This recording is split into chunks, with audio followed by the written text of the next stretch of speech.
We ready? Okay.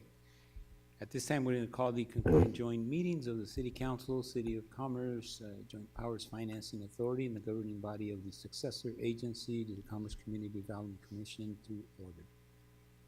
Lena, can we have a roll call, please? Councilmember Garcia, Here. Councilmember Linus, Here. Councilmember DeBoer, and Mayor Guimeda. Here. There is no public comment. Nothing. Great, thank you. And so we'll be recessing to closed session.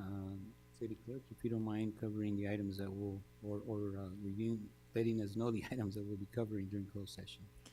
Item number 1, City Council Conference regarding public employee recruitment, employment appointment, employee title City Manager. Item number 2, the City Council will confer with its real property negotiator with respect to real estate negotiations with A, Washtel Commerce LLC, and B, property located at 2143 South Atlantic Street, Commerce, California.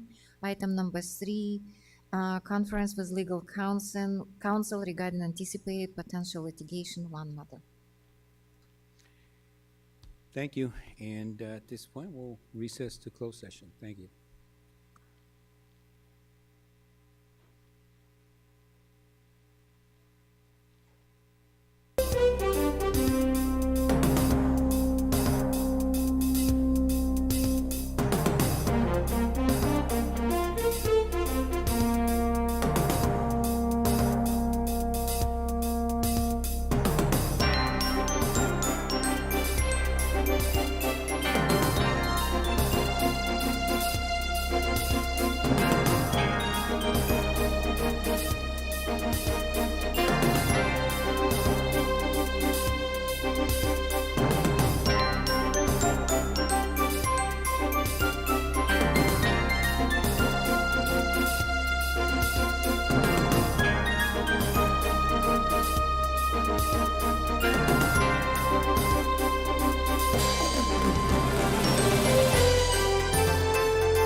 closed session. Legal counsel, can you get me? My apologies. Thank you. We're now reconvened from closed session. Legal counsel, could we get a report, please? Certainly, Mr. Mayor, with council members Linus, Reboyo, and Garcia, and Mayor Argumedo being present, the city council met in closed session, discussed item number 1. City staff made a presentation. The city council provided direction. No final reportable action was taken. Let's see here. Item number 2 was not discussed, neither 2A nor 2B. And item number 3, staff made a presentation. City council provided direction. No final reportable action was taken. Nothing further to report. That concludes my report out of closed session. Thank you. Thank you, legal counsel. And at this time, we're going to call the regular city council meeting to order. Councilmember Garcia, Here. Councilmember Linus, Here. Councilmember Reboyer, Here. and Mayor Argumedo. Here. And at this point, if I could have would everybody please stand for the Pledge of Allegiance by our Director of Transportation, Mr. McFerguson. And please remain standing for the invocation, and I'll be doing that. Thank you. Right hand over your hearts. Ready? Begin. Pledge allegiance to the flag of the United States of America and to the republic for which it stands, one nation, under God, indivisible, with liberty and justice for all.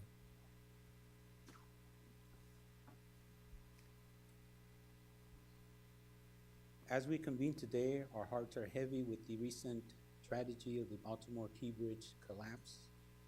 Let us pause to remember the survivors and pray for their strength and recovery.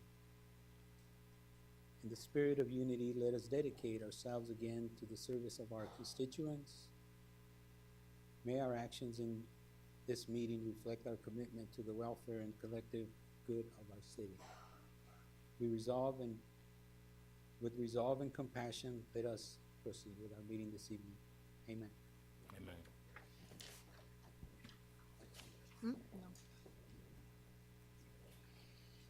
No public comment, Mr. Mayor. No public comment. All right. Thank you. So, there being no public comment, we're going to move over to consent. We have items 1, 2, and 3. Is there any comments or questions on any of these items? I'd like to pull 3. You'd like to pull 3? Sure. If there's no other comments, questions on the other items, a motion would be in order to approve these items. I'd move for items 1 and 2. A second. We have a motion and a second. Is there any objections? Seeing none, motion passes. We'll move to item number 3, and who will be presenting on item 3? Gina. Thank you.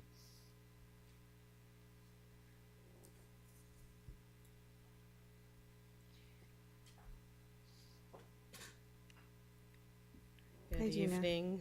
Good I must evening. apologize, I'm recovering from a cold, so I might be drinking water or having to use a cough drop. I understand that you may have a question regarding item 3. Yes. Can you please explain the parameters of the program? Certainly. The city currently has something similar, but for the California cooperative agreement, whereby it saves a lot of time, energy, and costs, certainly, by being able to what's usually called piggyback off of a process that's already taken place. This is at the national level.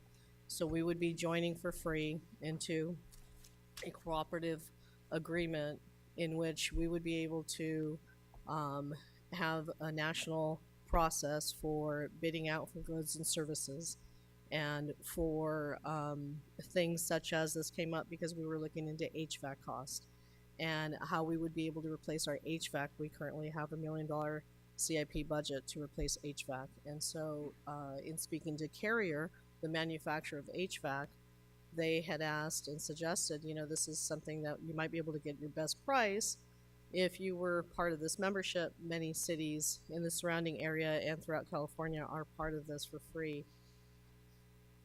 So we would execute the agreement with the Buy Board America group, and then we would be able to have access to the information that they have for the RFPs and the plans and specs that they've already vetted for us for goods and services that we would need.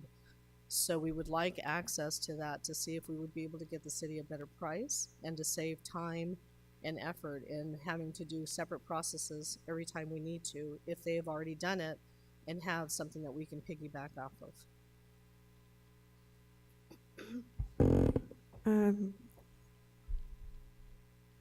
Are there dollar limits to the purchase? There is no cost here to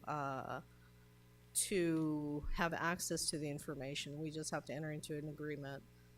The cost would come separately. That would come separately to council if we had decided to use them for some type of a service and goods, and we would have a recommendation at that time with specific costs for what it is that we were specifically looking at that time. So some of the benefits that you were talking about were the I'm sorry, the HVAC? yeah, you're talking about that. Heating, it's heating, air conditioning systems. We have about 27 units right now that we would like to replace, starting with 3 at Rosewood Park.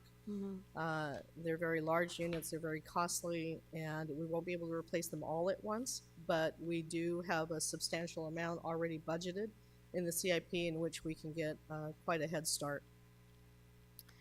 I'm not sure if you answered this already, but what are the benefits of the program to the city? What are the benefits to the city? Yes. By saving, we would save time and we would save effort. We would save cost on you know, the planning and the cost it takes to put together RFPs, to spend, expend, you know, whether it's consultants' time, whether it's staff's time, you know, we would be saving on that time and effort and be able to just utilize what's already in place. So you're talking about just certain products for maintenance and replacements of, can you give me a little bit more? What kind Yes, of products? anything that they have, and I haven't seen, you know, the entire list because we don't have access to it. So once I can, we have been told kind of in general, you know, some of the things, including HVAC, that would be available for us to be able to piggyback off of. But until I get that full list, I can then see how often we can use it, how much we can reference it. I know the city does use the state's CMAS system as the best pricing for certain goods and services. It goes through our purchasing. It's part of our finance department, and I would certainly work with purchasing in regard to this as well. Those are my questions. Thank you. Thank you. Is there any additional comments or questions on this item? If not, a motion would be in order to approve. We have motion, is there a second? Second. We have a motion and a second, is there any objections? Seeing none, motion passes. Thank you.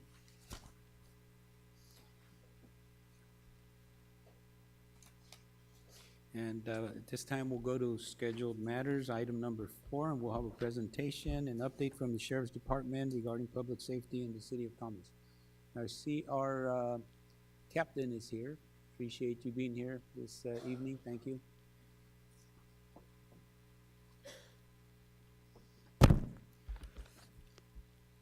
Good evening, everybody. Evening, everybody. Sorry I didn't have a presentation. I kind of filled in last minute. I know Myra's on a little quick vacation. So this is a snapshot of where we're at year to date, and then I'll kind of talk about just some trends real quick. So on our Part 1 crimes so far in the City of Commerce, on our homicides, we're flush as where we were last year. Our aggravated assaults, which include our shootings, stabbings, gunshot victims where they don't pass on, we're down 15% so far this year compared to last year, 17 this time this year versus 20 last year. Robbery, which includes strong arm and weapon used, we're down 44%. So 25 at this time last year, 14 so far this year. Burglary is the one area that we did see an increase on. We have a 62% increase. We went from 40 last year to 65. However, residential burglaries, which is when your home's broken into, we're flush. 5 last year versus 5 this year. Where we saw that increase was in the commercial. We went from 35 last year to 60 so far, with the 60 plus the 5 is our 65. So that's a 71% increase in the commercial burglaries. But I'll talk about that in a second. Other theft total, which includes your petty theft, grand theft, we're down 7%. 187 a year ago to date, and 174 this year. Auto theft down 12% from 103 to 91, and our arsons are down 33%. So, give me a second here. To kind of break it down further, it kind of goes in line to what we've talked about before with you guys, the council, and here at the meetings. We're seeing that the cameras that were purchased by the city are effective, and this is why I'll kind of explain it. So even though we're down across the board in all those except for burglary, the one area that we saw go up was the burglary, but this is the month-by-month total. And if you remember, we talked about back in January when we first put the cameras in, it was about placement of the cameras, strategically placing them, also getting the deputies the availability to use them, and training the deputies on them, right? So even though burglaries are up, this is the total for the 3 months so far. Mind you, we only have, 5 days left for the month of March. So burglaries, which is the only thing we saw an increase on, you saw 37 burglaries in January, 23 in February, and only 5 so far this month. So as you can see, as the deputies are becoming more familiar with the cameras, our detectives are becoming more familiar with the cameras. We saw that spike at the beginning of the year, which was consistent with where we were last year, but now you're seeing the availability of the cameras, the placement of the cameras, and the ability for the deputies to use them properly start to come to fruition. I fully anticipate those numbers continuing to go down. Same thing with robberies. You know, you saw, even though we were down 44%, 7 in January, 6 in February, only 1 in March. So you're seeing, even though the numbers were down in most areas, they were still highest in those first few months, and now as we're starting to become better at using them, not only the deputies in patrol, but our detective bureau and doing follow-up on stuff, we're starting to see all these go down. We plan on probably having through the first quarter a better analysis of all the arrests that were made specifically behind the flock cameras. I would say that we're averaging like a stolen car arrest a day by the cameras. We had one earlier today at about 2 o'clock. Deputies, right, same thing, stolen car picked up, flock hit. They went in pursuit of it. Ultimately, the suspect rammed one of our deputies, and they were able to take him into custody and arrest him. So what we're seeing is they're becoming very effective. And like we tell everybody, those cameras not only run the license plate readers and they tell you it's a stolen car, but a lot of the other crimes that are being committed, the burglaries, the thefts, all that, are being committed by these people in these stolen cars because they're not in a stolen car to go to work or go to school. They're in it to commit other crimes. But also, like I said, it's also the back half of that too. It's the follow-up. Even after a crime's been committed, if we have a vague description or a partial plate or things like that, it's a super valuable tool that allows our deputies and our detectives to kind of start working that case. So that's a snapshot of where we're at. Crime-wise, like I said, the only one that did go up, we're down percentage-wise across the board, minus burglaries, but that was really front-loaded to the first 2 months, and only 5 so far this month, as compared to 37 and 23 in the first 2 months. Some of the other things we got going on, I mean, obviously, I'm sure you guys are aware, the weekends regarding the hot dog, dirt dog, and having some parties and all that stuff there. We're working with public safety on conducting active enforcement there and then shutting them down. Sometimes it's a little bit larger than others. Cruising is still an issue. It doesn't really affect Commerce as a whole, but mostly just the Commerce Center. We have had to shut Whittier Boulevard down the last 3 Sundays in a row, including the Commerce Center, just because the cruising law changed. So we're seeing a large volume of people come out. It's not necessarily the cruising per se that's the issue. It's the spectators that are doing the drinking in public, urinating, and things like that. So basically, once it becomes unmanageable, where us issuing citations is no longer deterring that, we end up having to call an unlawful assembly and shut the boulevard down. And we usually have it cleared within about 30 to 40 minutes. So those are some of the things that we've been dealing with. Other than that, that's all I got for you tonight. Thank you, Captain. Any comments, questions? Councilmember Linus. Thank you, Mayor. Thank you, Captain Dean, for attending our meeting today and sharing the numbers. I think it's encouraging to hear that the ALPRs are helping prevent crime. To be clear, just you're saying that they're helpful in preventing crime because we're catching stolen vehicles before they drive in to commit the act, right? Yeah, I mean, that's the theory, right? You know, the license, it's reading the license plate, and if it's a stolen car or a car that was used in a previous crime that's been identified, it'll read that, and it allows the deputies to go make that arrest. But unfortunately, most of the people that are driving these stolen cars, like I said, aren't driving them because they just need to get from point A to point B. Right. They're driving them to go break into the homes or break into the businesses because they don't want to use their own vehicle because they don't want the license plate captured on something or to be follow-up. So you're kind of seeing that now is not only are the actual just stolen cars going down, but every one of those theft numbers are going down. One of the areas I forgot to highlight was the other theft total, which is your grand theft and petty thefts, which as a whole was only down 7%. But again, it's kind of deceiving because you're starting to see the fruition of this come together. It was 84 in January, 57 in February, 33 in March.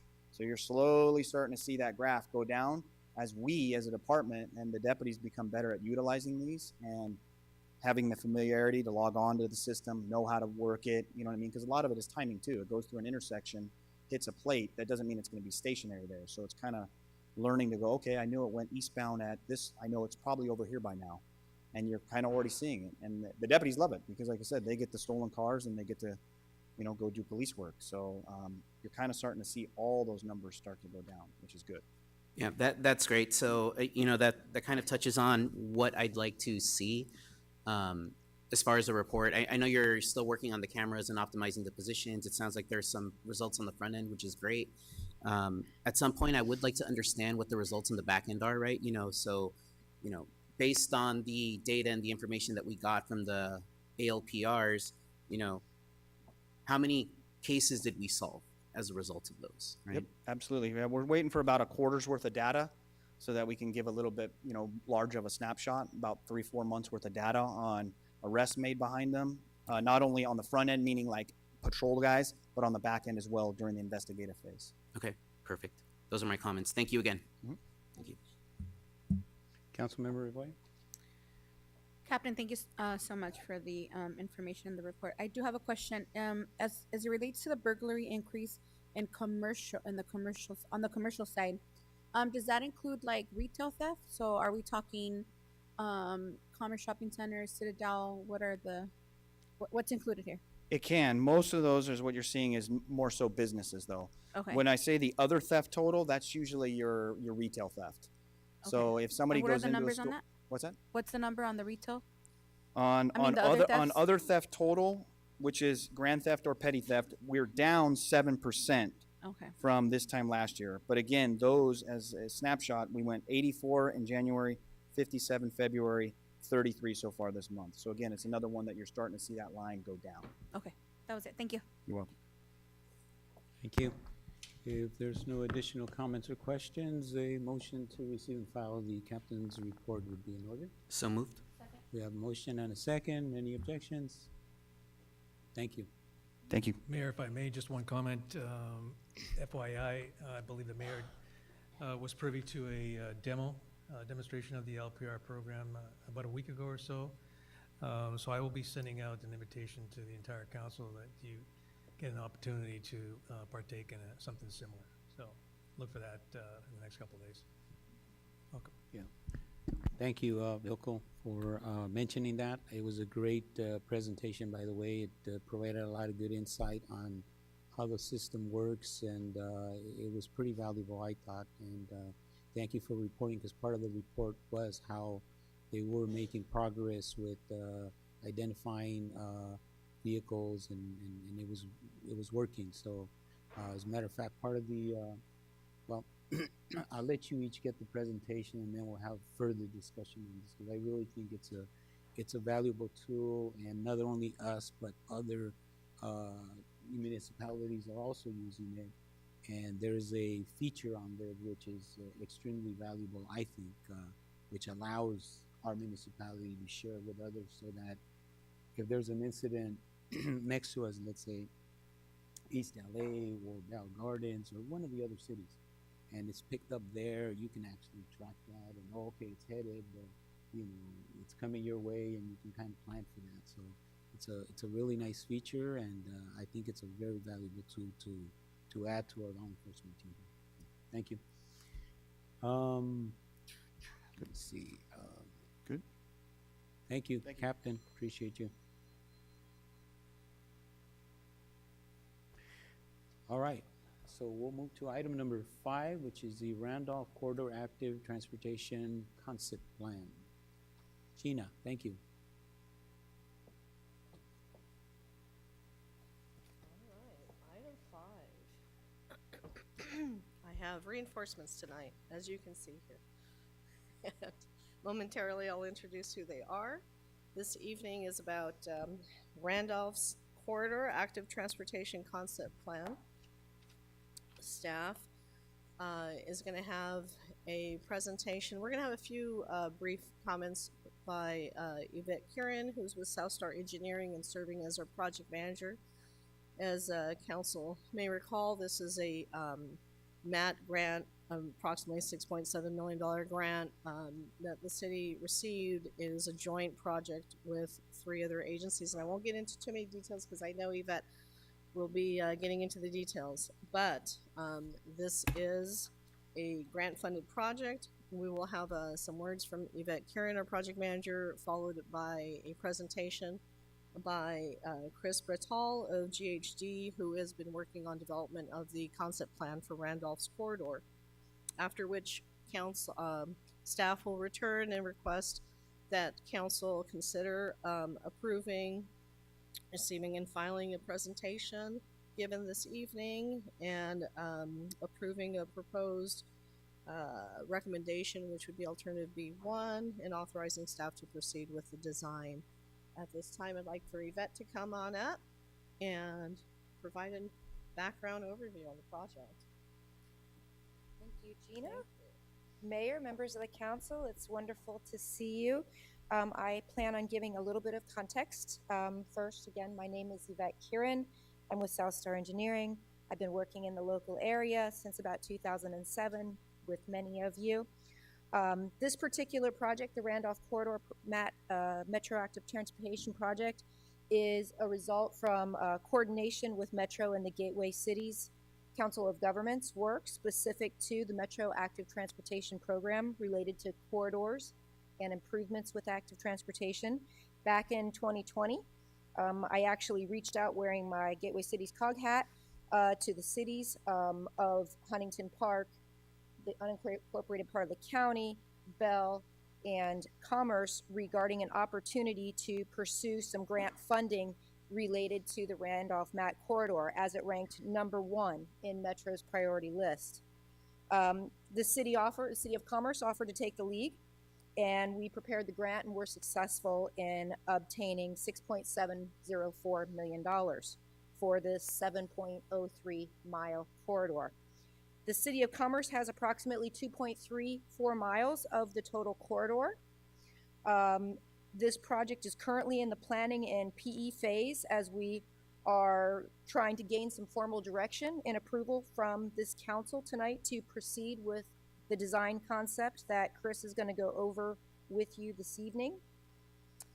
As the PM of this project, my role has been to primarily facilitate the delivery of all aspects of the project, including scope, schedule, and budget, within the spirit of the funding agreement with Metro for the active transportation improvements.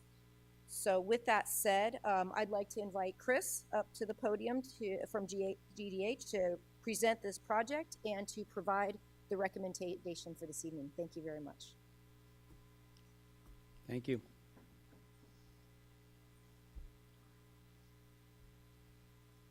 Thank you, Yvette. Again, Chris Bertal from GHD. Good evening, everybody. Also joining us this evening is Walter Okitsu from KOA Lochner. Is it the middle one? Okay, awesome. They're a key partner firm for us, and Walter had a key role in developing some of the alternatives we have tonight. So he's here to support, and if there's any questions, to help in answering some of those. So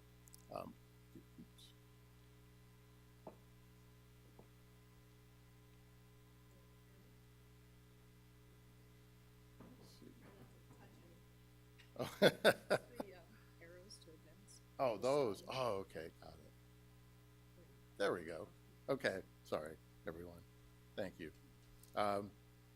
You know, as Yvette mentioned earlier, this grant included 3 other jurisdictions in addition to the City of Commerce: Huntington Park, Bell, and unincorporated Los Angeles County, located at the west end of the corridor.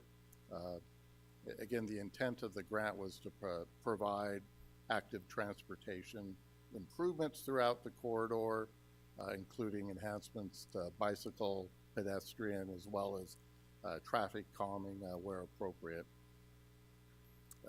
Again, the project is roughly 7 miles. About 2.3 of those are within the City of Commerce.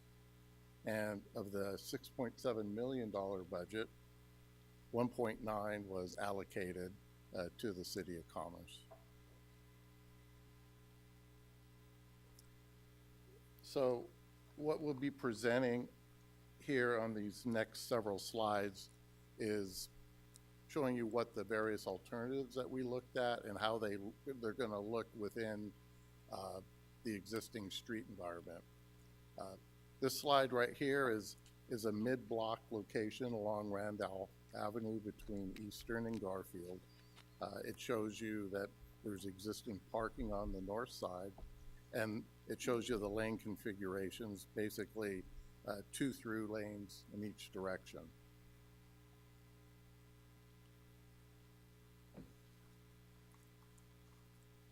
This slide here and the next several will be superimposed on that existing condition, and this shows you one of the alternatives. We're calling it Alternative A that we looked at.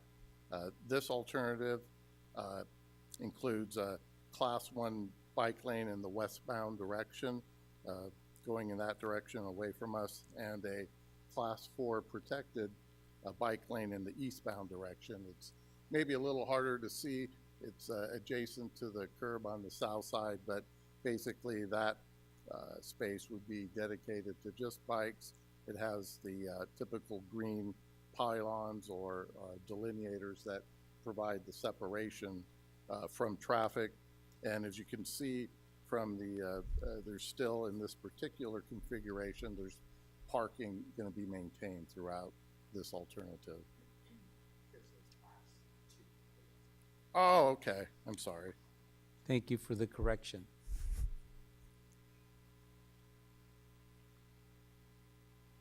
So this is Alternative B, and this shows a Class 1 two-way bike pathway.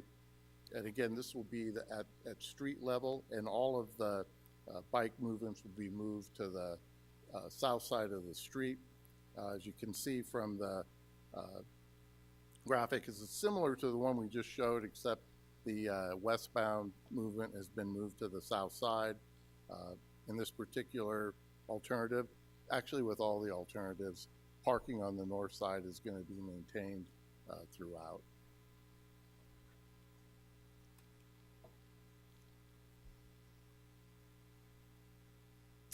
Alternative B1, very similar to Alternative B. The only difference is that we were proposing a raised sidewalk level pathway that would be a shared use path that could be used for bikes and pedestrians. In this graphic here and the others, we're showing it and suggesting that that could potentially be concrete, but depending on the dollars and funding available, that can be expensive, and we may look at converting this to an asphalt pavement area, but still would have the same intent, same striping as what's being shown here. And again, you can see the parking still is going to be provided on the north side of the street. Alternative C, this is going to have Class 4 protected bike lanes on both directions. And again, this is going to have that bike lane on the north side. On the inside of the parking, as you can see, it's still being provided, but in this scenario, we've shown some red curb, and those are going to be needed upstream of some of the driveways to prevent the parking being so close to the driveway, so that any vehicles turning in will have some sightline visibility for any of the bicyclists in that lane. And again, the southbound, similar to what you've seen before, it's a dedicated bike lane that's going to be protected.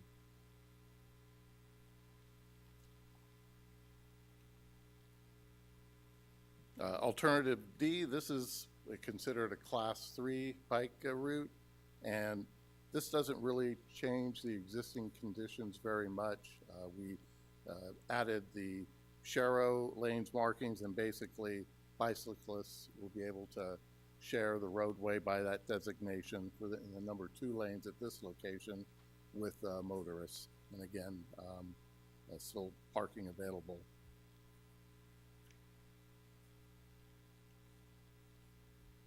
These next series of slides, again, we start out with the existing condition, and we're looking west, and this is going to be looking west at the intersection of Randolph and Eastern Avenue. Kind of shows you what's there now.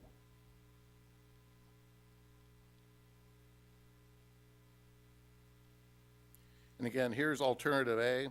This is the Class 1 bike lane westbound and the Class 4 protected lane. Oh, maybe I should wear my glasses. And again, this is the same configuration that we had in the earlier slide, but it kind of shows you the interaction at the intersection. And again, as cyclists approach the intersection, in order to work better with the turning movements there, a lot of the striping gets held back a little bit and gets pushed closer to the curb, unlike what it was at that mid-block section. But again, this is kind of showing you what's going to be happening at the west end of this corridor.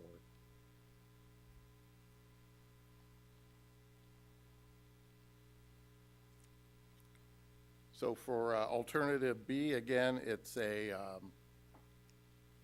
Class 1 two-way bike facility being proposed on the south side of the roadway. Again, this is similar to what you saw for the mid-block section, but again, all the bicycle traffic will be on the south side of the roadway.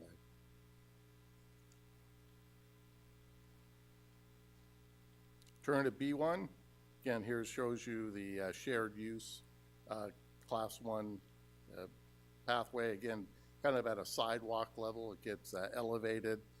We have a curb there on the north edge of the pathway just to get it separated from the roadway. And again, this would be something that both bicyclists and pedestrians could use.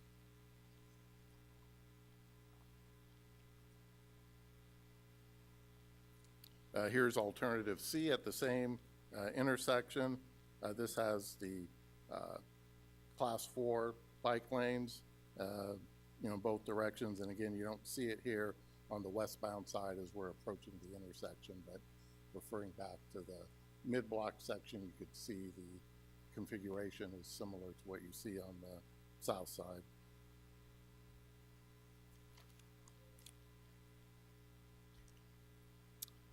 Here's alternative D. Again, you've seen this before. This is the, did I bypass one up?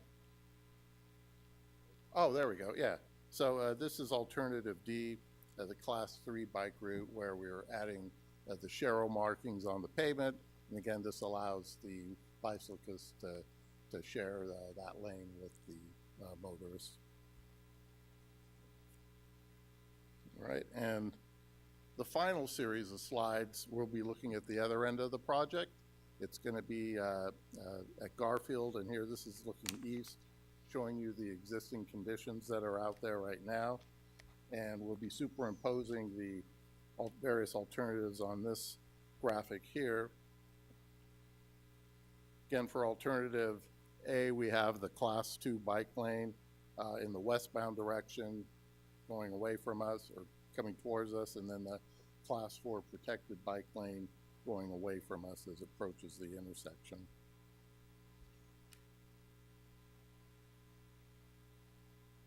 Alternative B, this is the two-way at pavement level bike path where bicyclists will be all moved to the south side of the roadway.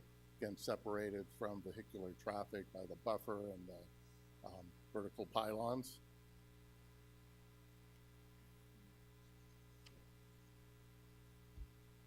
Alternative B1, again, similar to B.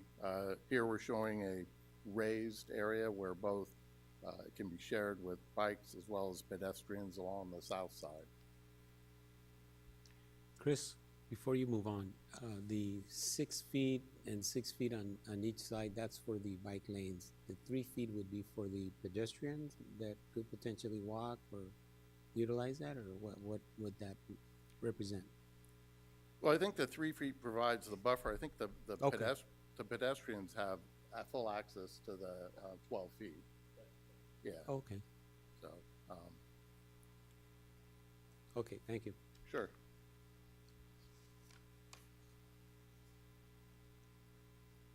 And here's alternative C with the class 4 protected bike lanes in each direction. Again, as you see is the eastbound location here. You can see it has, again, the buffer and the pylons that separate it from the traffic.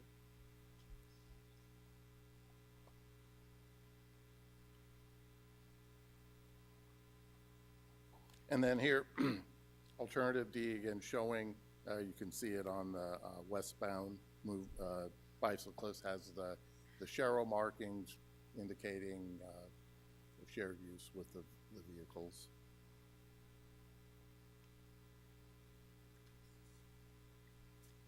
So this graphic here has a lot of information on it, but kind of as a summary, it kind of shows some of the metrics that we looked at in comparing the various alternatives, the alternatives being shown on the left side. And, you know, we looked at things such as parking, vehicle access, and bicycle ped safety, and frankly, just looking at how these alternatives align with the intent of the grant.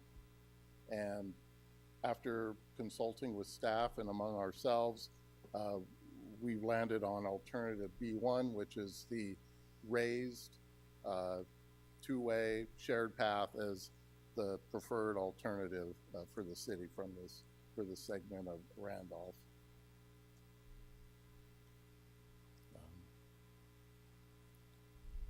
So yeah, I know it's a lot of information to throw at you all at once, but you know, if there's any questions, Walter and I are here to help you answer them if you need. Does that conclude your presentation? It does. Great, thank you. Is there any comments, questions, members of the city council?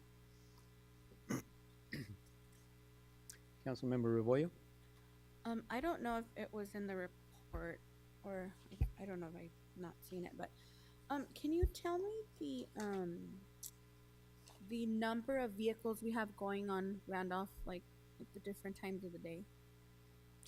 Well, I Did- don't have that information. We didn't do like a study of like how many cars go down Randolph? Was it? That wasn't really part of what we were looking at as Okay. Part of the study, but we can certainly provide that information if it's important to evaluating the alternatives. Well, I mean, I don't know. I would think that if we're gonna impact the traffic on a certain area, that we would know, like, you know, how many cars or trucks are going. I know we've gotten that in the past in other street projects that have been presented. So I was just wondering, like, what's the impact that we have on Randolph? Because I don't travel it a lot, so I agree with staff's recommendation with alternative B1. I really like that alternative, but I really would like to know, right, as we're going to impact the traffic on Randolph, I want to know what we're impacting, right? Like, I don't know, like, we don't have If I number. may, I don't have numbers, of course, but I know I've driven it a lot, and I lived in the Veterans Park area, and I actually jogged that route. I used to jog all of Randolph, which is, pretty much approximately about a mile, I guess, going back and forth. But basically, there isn't, that much traffic. Usually you've got 2 lanes on both sides, and usually you have a lot of folks that use it and usually try to use it to take a shortcut in essence to get to Eastern or to, from Eastern getting to Garfield. And it's a nice way to get through there, but I think overall, I rarely have seen it where it's congested with a lot of traffic backed up. I would say that you may see that probably in the evenings, but not really bad. Probably in the turns, trying to get over to Eastern, and also trying to get over to Garfield. Let's say in the evenings. So, as people are coming out of work, people are trying to take shortcuts to get through there, but it's not really that bad.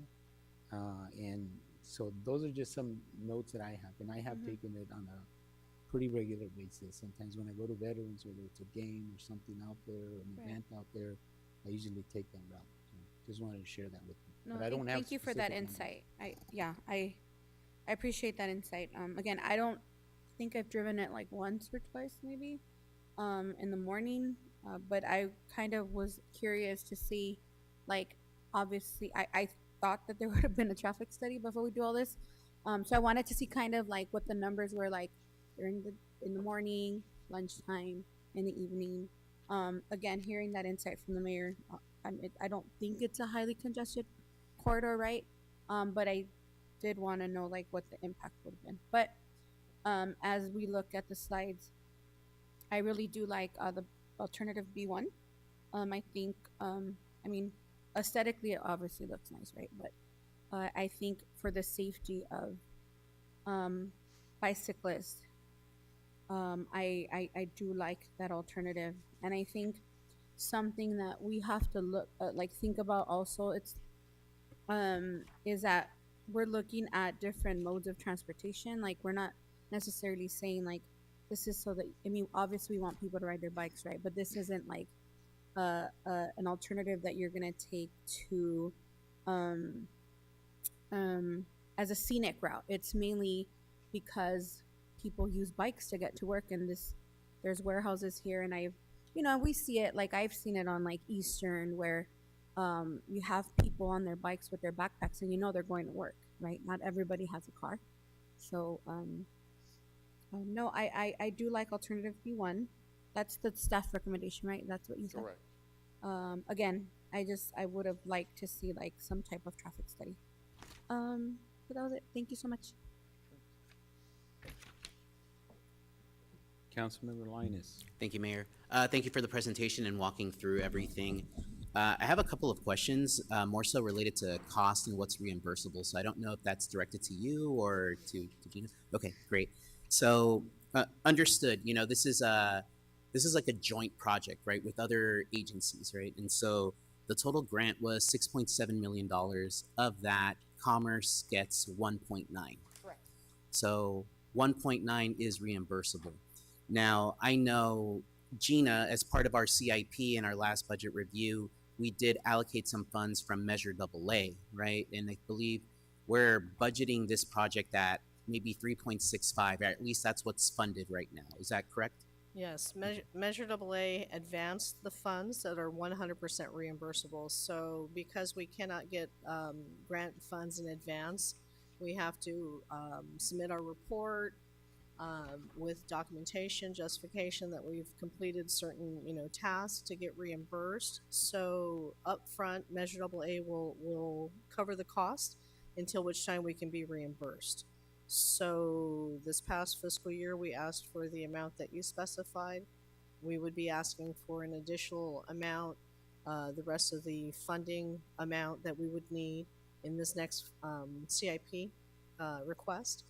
And then 100% eventually will be reimbursed. But it doesn't quite work as fast as we would like, so we have to initially advance the money as the lead agency for this group. Understood, and I think that all goes through its process, right? But I think what's not computing for me, are we saying that the 3.65 that we approved is for the project at large, not just Commerce? Yes. Okay, that Yes. makes sense to me. Yes. Because what wasn't computing is, okay, well, we got 1.9, but we budgeted Yes, I 3.65. Okay, so that's clear to me. Alternative B1 looks great. But I also know in the comparison matrix, it's flagged with the classification of a high cost. And so, do we have an idea how much this project is going to cost? Well, so one of the things we've looked at, and we haven't put the final price tag on it because we haven't really developed what's gonna be the final alternative, but part of the MAP funding, there are like these buckets of improvements that each of the agency can use. It could be pedestrian improvements, bike improvements, you know, even signal improvements. So basically and even for some areas, if it makes sense, possibly pavement rehabilitation. So we're gonna be working within the 1.9 million we have allotted for the city. And it's gonna maybe take moving some of these improvements around, but you are correct, alternative B1 was flagged as the most costly of the alternatives, but I think it does measure up to what the intent of the funding was and what the grant was, so one of the reasons why it was selected. Understood. You know, just we're essentially building a sidewalk, right? Is that what we're doing? We're building a sidewalk and allowing that shared use of pedestrians and bicyclists, and that's great, right? I think from a safety perspective, from an aesthetics perspective, I think that makes a lot of sense. You know, I just know that I don't know if 1.9 million is going to cover a 2-mile stretch. Well, the stretch that we're looking at here is just from Garfield to Eastern, so that's Okay. barely over a mile, so it's not the full length. Okay. We, you know, after looking at the corridor, we determined that the segment of Randolph west of Eastern wasn't really viable for these improvements, so that's not included. So that's why we focus just on this area here that, you know, we think could bring the most benefit through the funds. So you're confident that the 1.9 will cover that, say, 1-mile stretch, if we were to go with alternative B1? Yeah, we'll work with Yvette and Gina and her staff to make sure it does. Okay. And what's the plan for the rest of the area? The one that's not going to have a raised sidewalk? Pretty much this is what we're proposing within the city of Commerce, really nothing beyond Garfield to Eastern. So Okay, what so- you saw tonight is the extent of the proposed. Okay, so we have a 2-mile stretch of that corridor, but we're really only going to make improvements to about half of that. That's correct. Okay, those are my questions. Thank you. Thank you. Councilmember No, Garcia? my questions have been answered. They're regarding the cost also. Okay. Thank you. Thank you. I just wanted to just follow up on the recommendation that's being made. I concur with the recommendation being made. I like the attention that you paid to the safety aspect of the project. I'm not for, you know, and folks here have heard me in the past for taking away existing right-of-way. You know, I mean, we're very limited with it, but in this case, I believe that it's not a bad plan. I don't think, I've driven it a lot. I'm very familiar with the area, and I'm okay with the recommendation being made. Not only that, but you're also preserving the parking on the right-hand side. You're preserving that, and I know that it's used by the different businesses. By moving everything over on the left-hand side, if you're going, you know, west, everything on the left-hand side, there is no parking allowed there. And by utilizing that, it just makes it safer. And the fact that you're putting in the sidewalk there, where they'll be riding the bikes, it adds that added level of security for those that would be using it, and for those that either are walking or maybe even jogging on that area. It would make it safer for them. So I like the recommendation that's being proposed, and I'm good with it. So thank you. Appreciate the presentation you both have made. And yes, sure, Just Councilwoman. something that came to me. As it relates to the safety of that corridor at night, do we already have lights on that side of the street, like ample lighting. A resident also, we were discussing it, and they brought up, which I have seen the few times that is that that section of because there's a railroad there. There's a lot of homelessness that happens there, right? So I'm a little like the safety of this particular corridor, especially now that it's gonna attract more bicyclists, and hopefully it does attract more bicyclists, right? We want to get cars off the street, and probably pedestrians walking through there. Is there ample lighting, and did we take the safety of that particular section into consideration? Walter, do you know if we have lighting on the south side of Randolph in that area? Yeah, hi, Walter Okitsu with KOA. There is existing lighting on utility poles. Okay. Whether it can be upgraded, we'll see whether we can afford it after doing all the other things. If there is enough budget, we'd be also looking to upgrade the lighting if needed. But there is lighting there now. Okay. All right. Well, if we have money left over, I would highly encourage, even if it's those like solar pillars, right, to bring a little more lighting.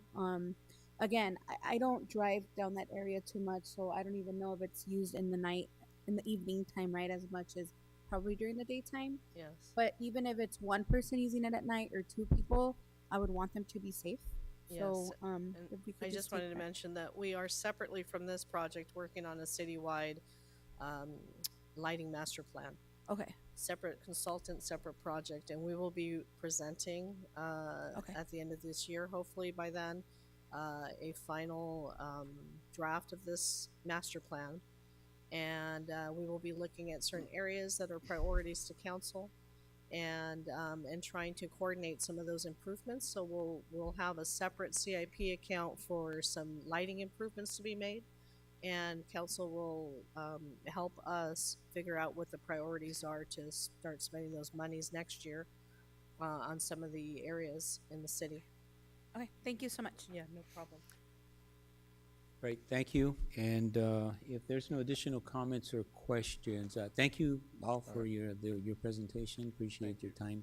Thank you. Yeah, and if there's no additional comments or questions, a motion would be in order. And just for clarification, the motion would be to receive and file the presentation on the proposed Randolph Corridor Active Transportation Bike Facilities Improvements Concept Plan by GHD Inc. and the city's project design consultant. And number two, you would be approving the proposed Randolph Corridor Active Transportation Bike Facilities Improvement Concept Plan, Alternative 1. And 3, you would be authorizing staff to proceed with the design. And at this point, would there be a motion? Mayor, I'll move to approve per staff's recommendation on items 1, 2, and 3. Thank you. Second. We have a motion and a second. Is there any objections? Seeing none, motion passes. Thank you. All right, takes Thank us you. to item number 6. You are all free. Thank you. Good night. That would be our, All right, so Merry Christmas. yes. We are moving into a different season, a different topic altogether. So even though we're in March, the holiday season, as much as it concerns me, will be upon us quicker than we realize. And council had requested that staff issue an RFP, which we did. We received 6 proposals, which I have to say is the most proposals we've ever received. So we've got a good turnout. Tradition has been that staff then meets with the subcommittee, the city council subcommittee on holiday decor. And at this time, that is our mayor and council member Linez that met with staff to review the proposals, to essentially determine what the program would be recommended to the full council for the next 3 years going forward, possibly 5 if the contract was extended. And the subcommittee's recommendation to the council is that we enter into a new agreement with St. Nick's. And what I'd like to do is to go through that proposal that was modified by the subcommittee for the city so that we can just see what it is that would be included. So, beginning with our most prominent spot, Gina, picture if you don't taking. mind, Yes. can I just ask you to go back to the previous page for a second? Sure. Well, I guess on our agendas, we have the different costs associated with the proposals. If you don't mind just covering that so the council can have an idea of what we went through in terms of determining that we'd like to go with St. Nick's Christmas lighting and decor, and then we'll go with The different costs for the Right, the right. 6 proposals received. correct. Certainly, Yeah, not a just problem. a little bit briefly. Yeah, so of the 6 that we received, Polar Bear was noted here in your report at $171,950, and that's an annual cost for their program, which each proposal was looked at in detail by the subcommittee. Bright Life Designs is $175,140 per year, and then St. Nick's was $176,750 originally before any modifications were made. And then we had another company that we haven't worked with before, but named Trovao and Associates, known as Christmas Light Dye, and they were originally at $178,100. We had to include additional costs. There were 2 companies that did not include customized banners with the city's name, which is what the city has been accustomed to having. It's say the City of Commerce. So we had to go back to the 2 last companies, Trovao Associates and Christmas Kings, to ask them what would their additional costs be for customizing the banners. So we've included those additional costs. So the company Trovao and Associates was an additional $2,000 added to customize the banners with the city name. Christmas Kings was the other company, which was $196,750 each year, and they had an added cost of $20,000, which is included in that $196, $120,000 to customize the banners. And then we had last was Deckerlight. Now Deckerlight used to be with the city for many years, but the city was in favor of that time of moving on to a new company and finding somebody a little bit more local that was, more in tune with what commerce needs, being a little bit more responsive to commerce needs, and being flexible and willing to customize. Deckerlight's a good company. It's a very large company, and so we didn't feel that we were getting the kind of response that would, be recommended for a new contract, besides the point that they were the highest cost and proposal. So given that the subcommittee looked at each of those proposals, looked at each company's abilities to provide Commerce's program, Commerce actually has a fairly large holiday decor program in comparison to a lot of cities. And so we want, a company that can provide that kind of program and that works with the staff. The subcommittee felt very confident that we have an established relationship that's working. They liked what they were providing. St. Nick's was the only company that provided 3 different options. All the others provided 2 options to choose from. And anytime that we went back to ask for any kind of modifications to the program, they were always open and willing to do so. So with that, if I can go through now the Thank you. Appreciate that. the holiday decor program. So starting with Heritage Park, we would have, I wanted to cut over to this. This would be the new theme colors. This is a theme color that the city has not used, but it is keeping in the theme of the city's, colors. And there is one color not listed on here that would be included, which is a blue. So we would have this blue, green, olive, and gold themed color, which if you look back to this, it would all be under that same color theme, not the red that you see there. So at Heritage Park, everything would be as expected, the 24-foot sequoia tree, artificial tree there, as we have in the past. The lighted skyline sign with the customized City of Commerce name, and then also the walkthrough. It would be this time a gift box. We've been using ornaments, and it's very popular there for photos for families. And then we would have another walkthrough ornament arch like this.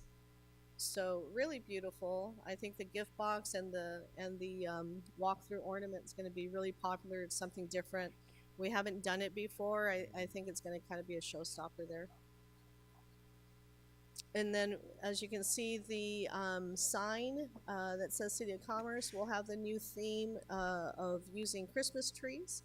As we continue, we're going to kind of hop around a little bit, but Greenwood, some of the modifications were to add these trees to the fence line. So they're large. They're almost the size of the fence line. Where is our requisite librarian here? So Greenwood Library would have the same colors of lighting all around the perimeter of the building roof there, as you can see.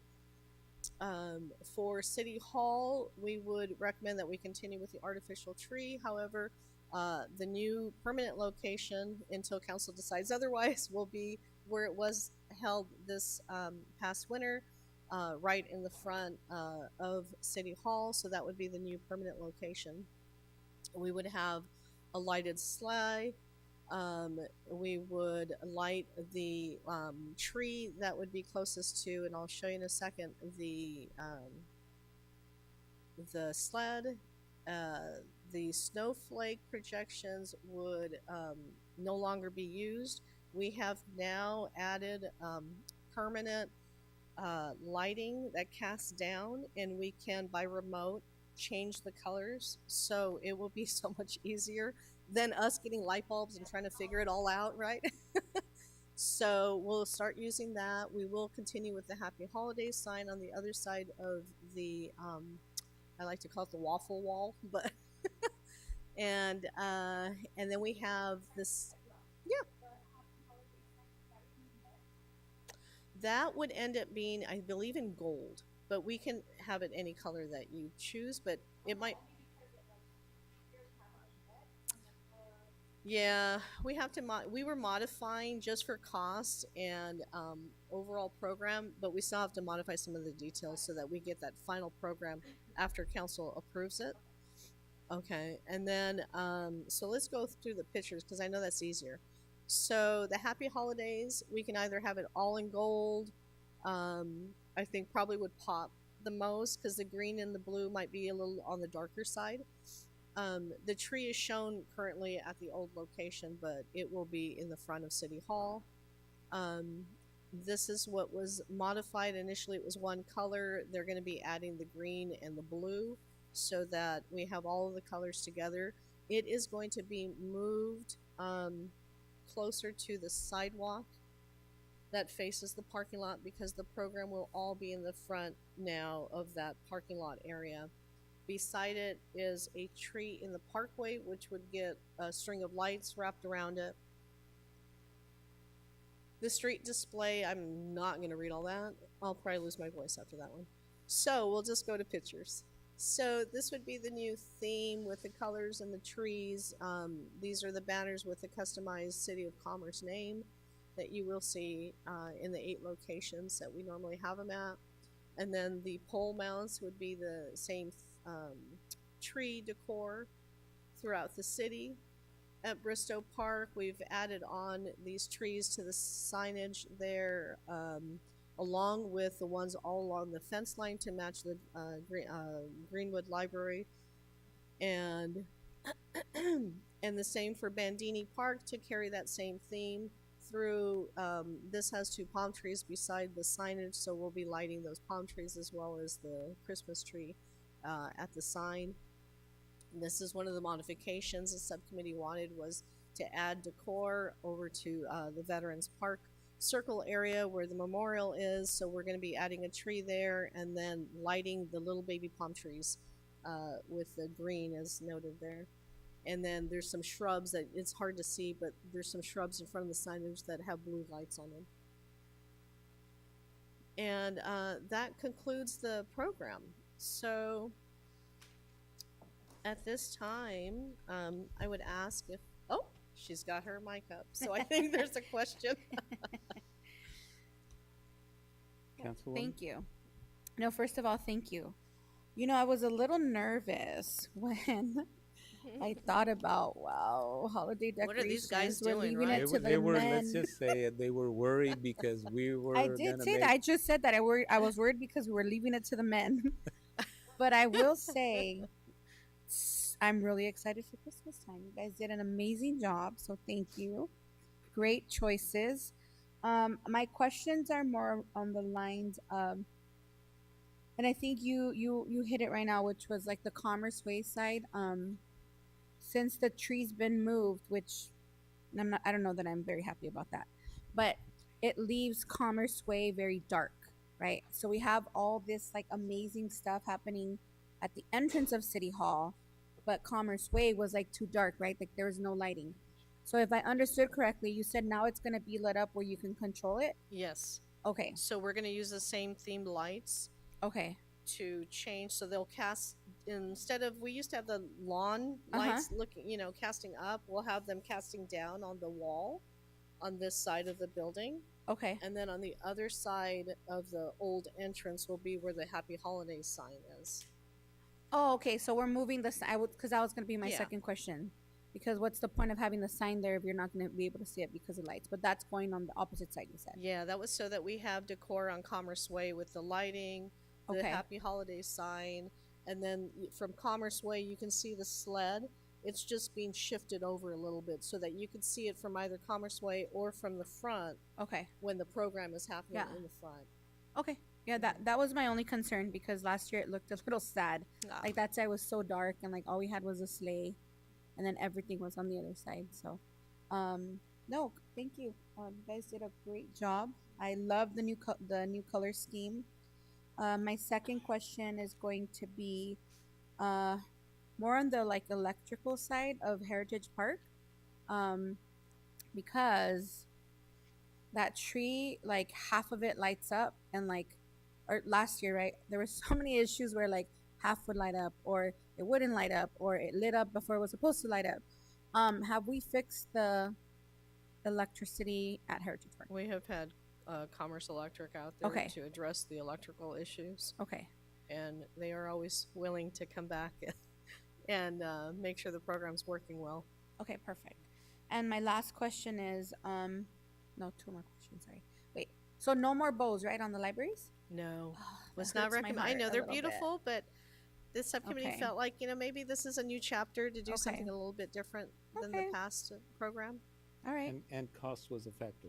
okay, It allowed us to do more with utilizing those funds to do a little bit more. okay, all right. And then lastly, the trees that are mounted on the gates, on the fencing, like how are they mounted? I'm thinking of people are stealing catalytic converters. They're stealing stuff from people's lawns, right? They stole my blow from my lawn right across the street. So like, how are they mounted so that they're safe and people can't take them? I'll have to ask St. Nick's about that. I mean, we would wire them on. What we could do is make it really difficult. Like the entire tree has to be, like, I mean, whatever it is, I wired just so that you can't just clip Yeah. a couple and take it. Yeah, only Um, because people like thieves are creative nowadays. Like they're stealing everything and anything you can think of. Yeah. So that's the first thing that came to mind. It looks Okay. nice. It looks so good. You guys did a great job. I love it. I just that was my Okay. question. Like for Bristol Park, for the library, like Okay. how are they going to be mounted so that they're not stolen? For both Greenwood and Bristow. Okay. I will definitely follow up on that. That was it. Thank you. Thank you all. Thank you. No, I just want to say you outdid yourself. Oh, Great well. job. Oh, that was you guys? Well, with a little Right, help great job. from Gina, thank you. I like the new decorations. I think it's just great. It's a change and I love it. Thanks. Good job. You guys should work recreation.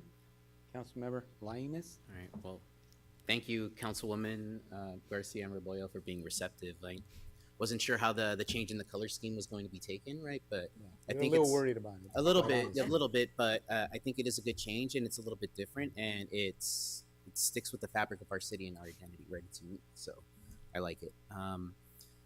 My question was more, and maybe it's not related to this presentation, but part of what the mayor and I had discussed with you, right, was, involving some of our city staff to decorate some of the area Yes. outside of City Hall and maybe some of the parks to supplement what St. Nick's was proposing. Did we look at Yes. Yes. I meet weekly with the Parks and Rec director and deputy director to go over everything that we support them with, and in turn they support us when needed. As Greg's nodding back there. So I did speak with them about council or subcommittees' wish to see some, whatever we can do, decorations done in-house to kind of complement what it is that we're going to be doing with St. Nick's. Some of those areas that were discussed with the subcommittee as well as with Mr. Alanis was entrance to Senior Center, entrance to Central Library, entrance at Bristol Parks facility, and what am I missing? Greg's afraid to say anything. I think that was it. I think those were, because the other areas are covered.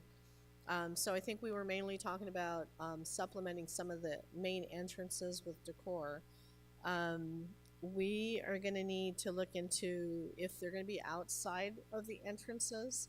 We need to look into what is outdoor, commercial decor.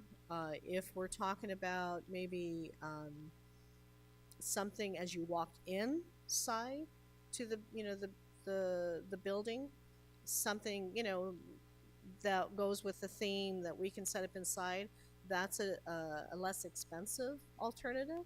So Greg and I have been discussing that. We'll be looking into what our options are, and I think Greg will probably come back. We were talking about maybe during budget time to talk about what our options are, and I see out of the corner of my eye Vilko shaking his head that I'm trying to ignore.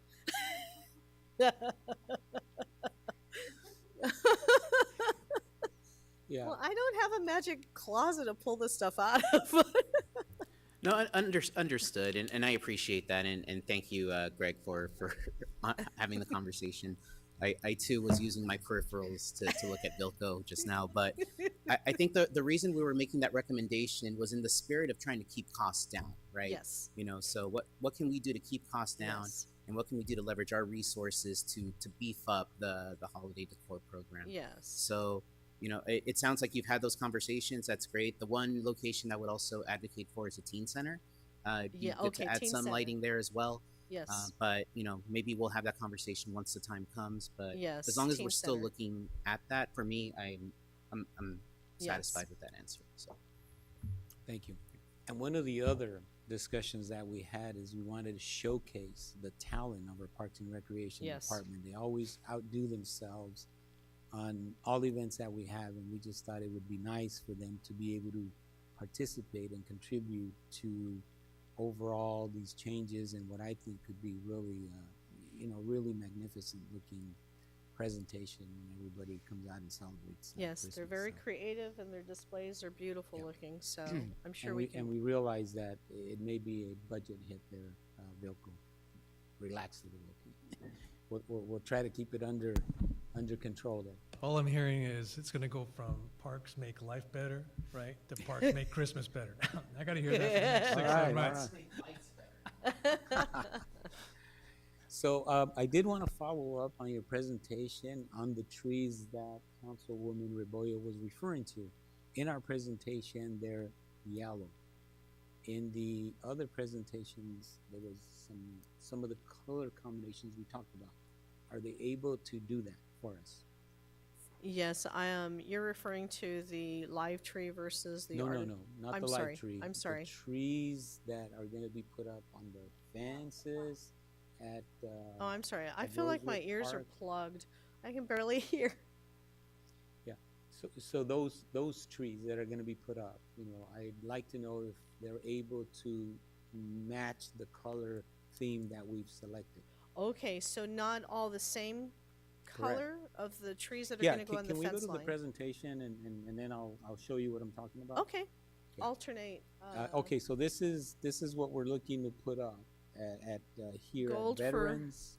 and For, then yeah, let's see, that and then one? here, all of these, back it up, please. You want me to Yeah, can you go back? continue this way? Yeah, go ahead backwards. 'Kay. Yeah, the other That's the end. direction. Is that, yeah, I wanna go the other direction. please. Okay. So we have this, and we have, these two, Okay, and then we have, so what I'm wondering is, can we Oh. do something like this tree that we're looking at there? Something like that? something Yeah. more like this design Yeah. versus just the tree. Huh, well, Yeah, green with the gold, you know? okay. Yeah. Okay, so still the trees, but Yes. just each tree have, so not alternating colors, but each tree would be either 2 or 3 of the colors. Correct, yeah. Can we do something like that? I Let just me, think let it me would- ask. Yeah, if you Let me don't mind. ask. Yeah, Yes. I mean, what does everybody think? I think that's a good decision. I think Okay. green for the tree looks great. And I think it's consistent with everything else. Okay. To me, we're going with these like kind of like a little bit more cooler, vibrant colors. Yeah. All right, okay. I like the gold. All right, yeah, if you don't mind looking into that Okay, and sure. see if that's possible. Okay, and you need action from the council. Mhm. All right, so we have a recommendation before us to the city council to consider adopting a resolution approving an agreement with St. Nick's Christmas Lighting and Decor Company for the city's holiday decor program services for an initial 3-year term with the option to extend the term by 2 years. So moved. 1 second. We have a motion and a second. Any opposed? See none, motion passes. Thank you.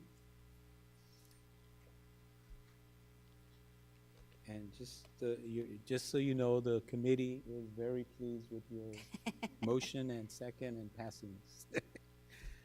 Thank you, guys. All right, item number 7, Senior Citizen Center, Bandini Park and Teen Center Roofing Project Acceptance. And this was an item that we continued from the previous meeting. Yes. Yes, so I have just a few slides to help clarify what it is that that staff is asking council to consider adopting a resolution to accept the Senior Citizen Center, Bandini Park and Teen Center re-roofing project as complete. And that is per the scope of their contract and what they were initially under contract to complete. So, as you can see in this slide, the two upper photos are for Senior Center and Bandini Park. They are the flat roofs that were redone. Some of the facilities have different layers of roofs and different materials. At Seniors, we had to replace not just the flat roof part, but also the sloped green copper roof material. But for Bandini Park, that was not the case, and I'll get into that in a moment. Teen Center got a brand new roof as well. That originally was not part of the CIP project. It was originally for Senior Center and Bandini. However, we got good enough prices when we went out to bid that we were able to add on the Teen Center. So I was really happy because we've gotten so much rain these past 2 winters. So for Bandini roof project, the flat roof area was per the contract. The pitched copper roof was originally inspected by roofers, and they had determined that the copper roof was in good condition and didn't need to be replaced. So we only bid out as part of the scope of work for the contract for Lettner Roofing Company, the flat part of the roof. Luckily, though, because of the rains, we discovered that that wasn't the only place that was leaking. And before this, we tried to identify every single leak on these roofs, but they were so old and there were so many areas that we thought from inspections and from the work that was done that that covered all of the leaks. But following the completion of this roof, we discovered there was still leaks happening, which is over one of the office area at Bandini Park, and we traced it to a drainage channel that is completely clogged and has a permanent layer built into it. And just, I see Councilmember Linez, yeah. But just so that you know, our staff gets up onto this roof normally quarterly to blow off all the leaves, all the pine needles. But because of the rains, they've been going up there every single month to try to maintain and clear out channels, clear out debris. There's different levels of this roof. There's like 3 different levels. But this is what we were finally able to figure out is still an issue, but it is not part of the original scope of Lettner's contract. Okay. So the part that they were under contract for, they completed. They did a water test, which is required, and it passed. So there's no problems with the work that were done for the flat roof. This is a separate problem that we're handling separately. We're getting quotes for. We've been working with Lettner and other roofing companies to get some pricing. A piece of this section is going to need to get replaced. We have not wanted to close up any ceilings in the interior part until this is taken care of so that it has ventilation. I don't want to keep that enclosed and then, you know, figure out later on that there isn't enough air circulating in that area. So we are in the process of getting our last quote. We will be addressing this issue, and then we can finally replace the ceiling inside the office area there. But for now, we need to get this done first before we do anything inside. And it's just like any of our homes, you know, we want to fix what's outside first before we make it all nice and pretty inside, and then, you know, the outside hasn't been taken care of yet. So at this point, I'm asking that you approve the scope of work that was under contract and allow or authorize staff to file a notice of completion with the county recorder's office and further authorize the 5% retention that we've been holding on to per contract provisions to the contractor. And then we will handle the other issues separately. Is there any comments or questions? Councilmember Reboyo, I know you cited, you know, you had a lot of questions last time around, and does this satisfy your questions? Yeah, so far, what I'm understanding is you're gonna start working on the inside as soon as this is approved, right? And I'm sorry. I said what I'm understanding is as soon as this is approved, we're gonna start working on the inside? No, we've been working on it. Oh, you started We've already? been working on it. Okay. We've taken apart, we've gone in the attic space, we've traced it, we've tried to seal, we've tried to do other things that we could do. This is more of a repair issue rather than a roof replacement. So the roof replacement project is separate from this repair job. But no, we've been trying to trace it, but the roof was so old, we really needed to take care of that part to see if the water was coming from that part or some other area. So we have finally, now that we know the bad part is fixed as far as the flat roof goes, we know where the area is coming from for this particular leak. There were many other leaks before. Those have all been addressed. So we've been working on this. It's been a really busy winter season, and we were really rushed, but we were really trying to use the CIP process for the first time, which really worked in our, in our favor. We haven't in the past had a lot of these major facility improvements on the CIP. That started 2 years ago because luckily, you know, I was taking care of operations. So I said, you know, we've got all these issues. We've got to start putting it on the CIP as a project, not just road improvement projects, but also facility improvement projects. So we really rushed to work through the CIP process, got the monies in July, got, the plans and specs out and was able to hire on a contractor through a bidding process and get 3 roofs instead of 2 done right at the start of the rains. But, we had to work through those rains to get we had delays. So as you know, we weren't able to finish seniors as quickly as we hoped, but it's all done now. Okay, so the ceiling at Bandini Park that I was concerned about at the last council meeting, that's been repaired, you're telling me? We will be. Well, you're saying yes, Greg is saying no. Yeah, what was So which one is it? No, yes. Stretch. Sorry. No, the ceiling at this time has not been repaired. However, the ceiling will be repaired soon as the project is complete that you just talked about. So there are plans already with maintenance, David, to replace the ceiling as soon as it is complete. Right, that's what, that's what my question was. What you're saying is, once this is ready, the thing's gonna be repaired, but then you were saying, no, we have already started working on it. That's why I was like, I'm super confused. No, Okay. no. I mean, from an operations perspective, we've been working to figure out the problem, to trace the issue, to identify it, to then work with getting quotes. So that, for me, is all the background that leads up to, we know the problem, we need the quotes, and then we select somebody to do the repair job. As soon as that work is completed, then we'll be doing the ceilings. Okay, I think, that was like the basic question last council meeting was that roof, that ceiling. So that's been answered. So with that said, right, that needs to be fixed. I said it at the last council meeting. I'm saying it again. That needs to be fixed yesterday. Yeah, but I'm not gonna go back to what is Thank it? Beat the dead horse. But that needs to be fixed because it's unacceptable. But thank you so much for the explanation. No problem. Thank you so much for the work. And thank you, Greg, for getting up even though you were on. Sorry about that. Thank you. Thank you for your Just really quick. question. Gina, Councilmember Garcia? I'm pretty sure you said this, but if you can please repeat it. At Bandini Park, the roof is completed, right? Yes. All of it is completed. There isn't any more leaks. Mm-mm. Okay. Just No, wanted we've to had be- plenty of rains to test that out. Okay, just checking. Thank you.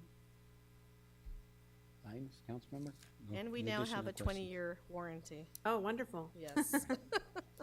So now that's completed. Now we're working on the ceiling, like Councilwoman Rebollo We have mentioned. the roof that Letner did, which is part of tonight's action, is completed. The Right. part that we need to do a separate repair that is a separate project is in the works. We're Okay. getting quotes on that one, and we'll Do you know what the schedule it. timeline is on that? Well, I'm hoping, depending on the rains, and it's gonna rain again this week, so we have to get on schedule for somebody to come out when it's not raining, so I was hoping that would be this month. It's looking like April now. Okay. And just as a follow-up to the council member's question, in the interim, are we clearing the gutter and all that? Is it? Oh, yes. So it's just being cleared out, and right now Yes. it is functioning and will continue to function through this weekend's rain and whatnot? No, it's from years of just being clogged. It's created other issues with seams Okay. that Okay, so separated. the bottom line is it needs to be replaced, needs and to we need be, to yep. schedule that, and Yes. that's what's gonna take us some time. And once it Yes. is replaced, then hopefully we'll have the issue mitigated, so we won't have additional leaks in there. Okay, thank you. Appreciate your responses, your presentation, and I believe we have, if there's no additional comments or questions, we have a recommendation, and it was outlined by our staff, Gina. She outlined the recommendation, so the motion will be in order to approve the recommendation as presented. We have a motion, is there a second? Second. We have a motion and a second. Anybody opposed? And seeing none, motion passes. Thank you. Thank you, Gina. All right, item number 8, status of city's recruitments, and this was an item requested by our colleague, Councilmember Linus. That is correct, Honorable Mayor and council members, before you tonight at the request of Councilmember Linus at the last council meeting. We have put together a status report of the 22 positions that were approved by the city council. That is composed of 17 classifications, and I delineated it out by department. I'm not going to go through every one of them. Is there any specific questions you may have? You know, feel free to ask them. I'll try to respond to them quarterly. If I can't tonight, I definitely will come back to you with an answer. May I ask a question here? Give me 1 second. Councilmember Linus, is there any follow-ups you'd like to ask related to this item? I know you requested this. I do. And then I'll come back to you. Okay. Councilmember. Sure. Thank So, thank you, Bilko, for putting this together. You mentioned 22 positions, 17 classifications. I only saw 19 and 16 classifications, so I don't know if there's something missing in the report, but that's neither here nor there. Maybe I got that incorrect, but that's what I counted out. So just want to make sure that there's nothing missing there. Okay. Let me reconcile that. No problem. I think my questions go beyond that, you know, for me, the reason I, asked the council for consensus in bringing this item in front of everyone is because I know we've gone through a few budget reviews since I've been on the council and since Councilwoman Garcia has been on the council, and we make these, we approve to fund certain positions, right? And, the last meeting, we were approaching a year since we did the mid-year for 22-23. And that's why I asked, what do the positions look like over the last 12 months? Mm-hmm. So it's been over a year since we did that mid-year. The last fiscal year budget review was on September 26th, so that's 6 months ago. And we all sat here and, we communicated our goals, right? We wanted to help bridge the communication gap between City Hall and the community. We wanted to strengthen code enforcement, and I think we've been to a few neighborhood watch meetings where the community is asking us to strengthen code enforcement. Of course, we want to restore and enhance our park programming and services. We want to open the library closer to pre-pandemic levels. That means all branches, right, at regular hours and central on Saturdays. We wanted to restart the YES program to help help the recruitment pipeline and aid our community's youth's professional development. We also want to improve the hygiene and the beautification of our public streets. And I've always said this, and we've all said this in some capacity, our staff is the engine that makes the city run. And so we have these goals, but we really can't execute them if we aren't properly staffed, right? And so as I looked at the positions that have been filled by department, I understand that there's different phases, but only 3 of those 19 positions that I saw in the report have been filled. That's less than 16% over the course of a year, right? And I understand there are some other vacancies that weren't approved and maybe we were running behind, right? And I know we've had mass recruitments for, recreation leaders and just making sure that we're staffed in that regard. So I don't want to dismiss any efforts that have been done to bring us to that level, but if we look at what's been funded over the last year, 3 for 19, that's not a good percentage, right? So, for me, I felt it was prudent for us to sit down and have these numbers in front of us because I never had it in front of me. I really wanted to see it. I just had a feeling, but this just validates what I was feeling, right? So I do want to go just department by department, and I do have a couple of questions for each. And ultimately, I want to know timeline to fill the positions, right?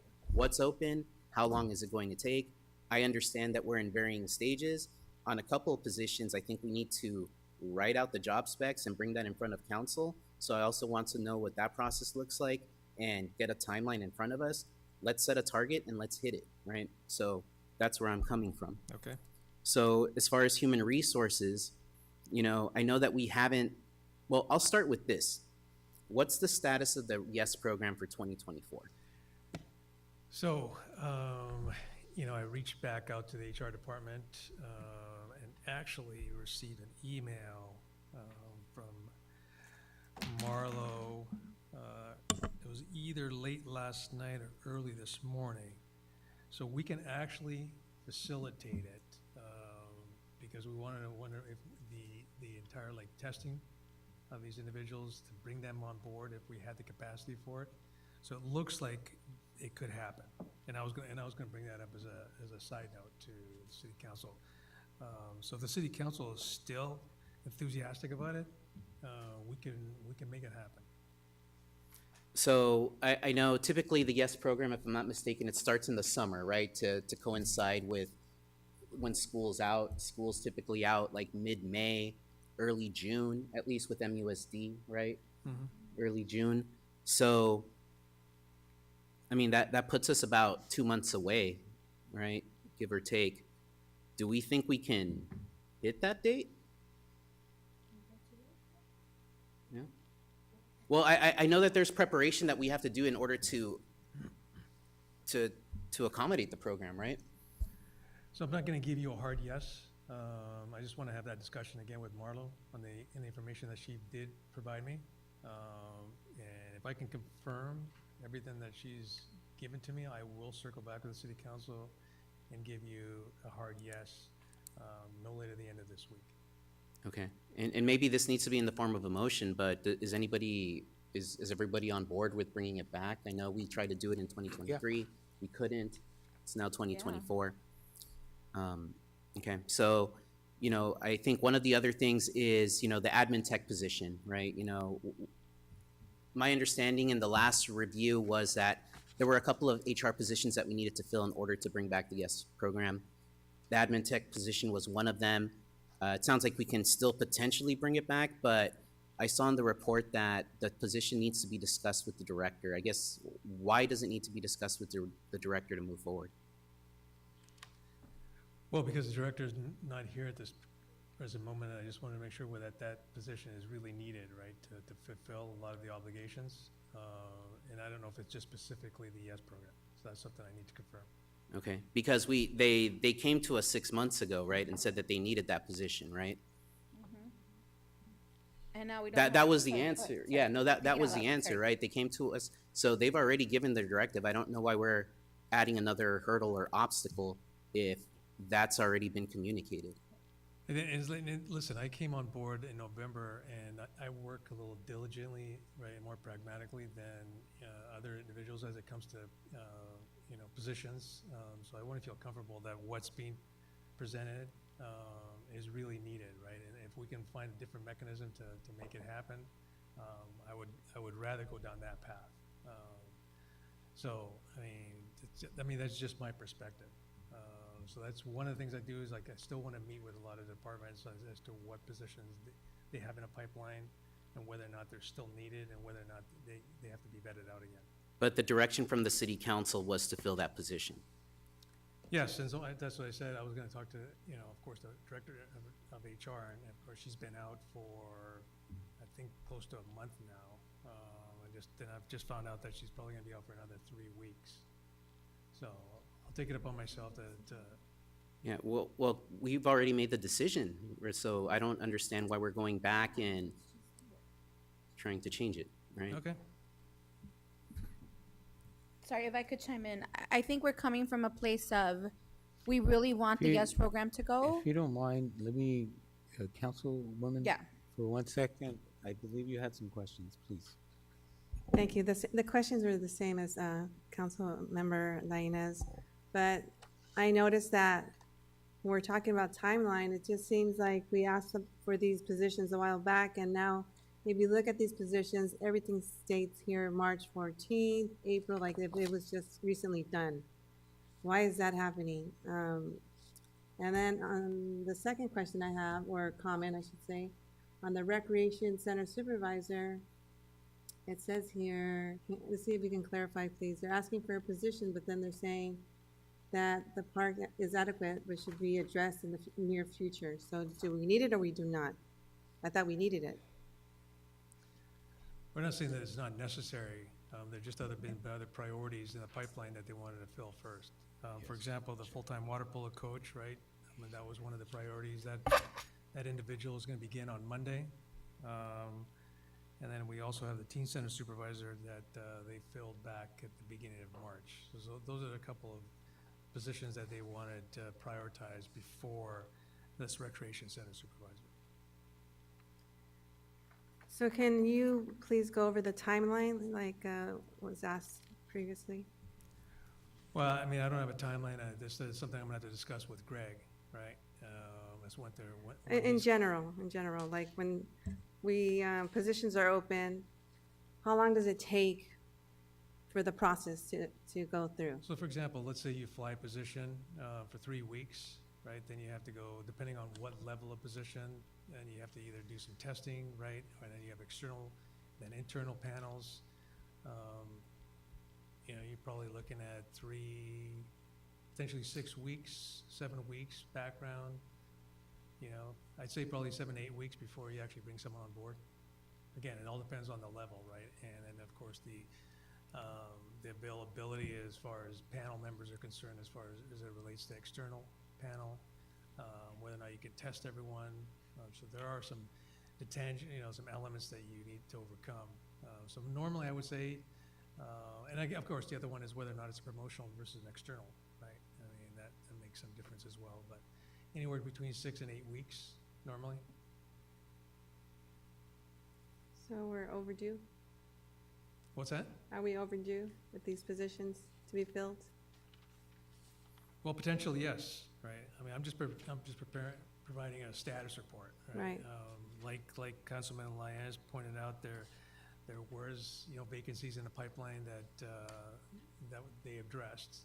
And then you had a couple of the, I believe, the recreation program, right? Recruitment days. So those have been facilitated. So those are also currently, being processed as well. So. All right, thank you. Sorry, I'm gonna allow Councilmember Linus to finish with his questions. He wasn't done, and yeah, it's okay. No, we're okay. Thank you. Go Thank ahead. you, Mayor. So just touching back on parks, right? And I had to rewatch the meeting, but we were looking to fill the full-time recreation center supervisor to help offset 3 supervisors that were lost due to retirements, right? And I think we were looking to fill 1 part-time senior office assistant to help offset the loss of 1 full-timer and 3 part-timers with the same position. So I only say that to give people some perspective on why these positions were requested. And so I am curious as to what a timeline would be to fill those positions, And if you're not prepared to give that date now, then that's something I'd like to understand in the next meeting, because I think we need to start having our expectations managed. Maybe our expectations are unrealistic, but, again, I'll go back to when these were approved, and I don't think these are unreasonable expectations. No, I agree. And then I'll preface it by saying that I will come back to you with a timeline, but they will vary, right, depending on, Absolutely, they will classification. vary, right? Because they're in varying stages of the recruitment process, and that's fine. Again, I want to know what those dates are. That way we can hold those dates accountable, right? So I think that's one. Fair enough. But what was more concerning in the Parks and Rec department was the performing arts instructors, which I believe were approved in the 22-23 mid-year, so about a year ago. We funded 2 part-time performing arts instructors, and to learn that the job specs for those still need to be developed, that's disappointing. So what do we need to do to get that in motion and get it filled? Because to your point, somebody just got promoted to the teen center supervisor, and that was our performing arts director. So that program doesn't have anybody on staff. It's being run by volunteers.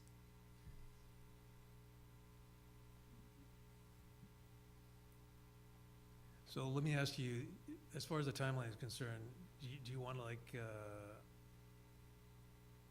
I'll tell you what my goal one is. conceptual being the timeline for a classification that's not here, like let's say, just to give you an idea of certain classifications and what it would take, or you want just specifically to what is being presented here? Let's keep it to what's being presented here, because I think the short-term goal is to get these positions filled, right?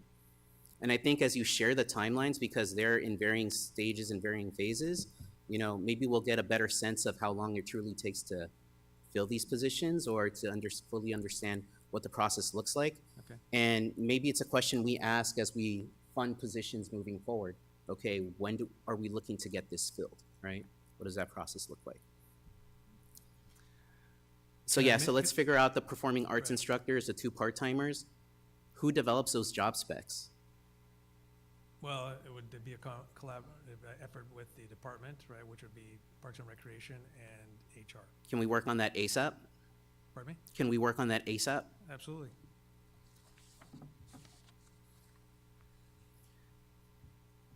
As far as admin, I'll move on to admin. So as far as admin, you know, I know we've already flown the media specialist position. I think it's still in flight. Just understanding what a timeline would be to fill that position.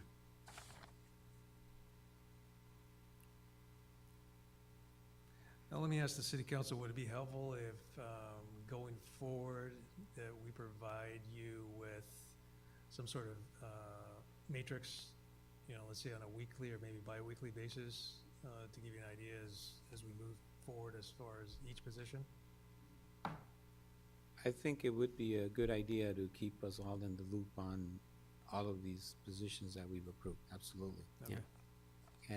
And for that matter, you probably would, moving forward, I think if we approve something, you should include that. Here's what you can expect. You've approved it, here's the timeline, more or less what we're looking at, so that we have an idea of when it's scheduled to be filled, the process. You know, this could take, you answered earlier, 6 to 8 weeks, I believe, on one of the questions that Councilmember Garcia asked. So we have an idea, and that way you can provide us an update as to where we're at on each of these positions that we. Okay. Thank you, Mayor. And just a couple more, just library services. There's a full-time librarian and a couple of part-time positions that we're also looking to fill. Timeline for those. And the same with the 4 positions that have not been filled for Public Works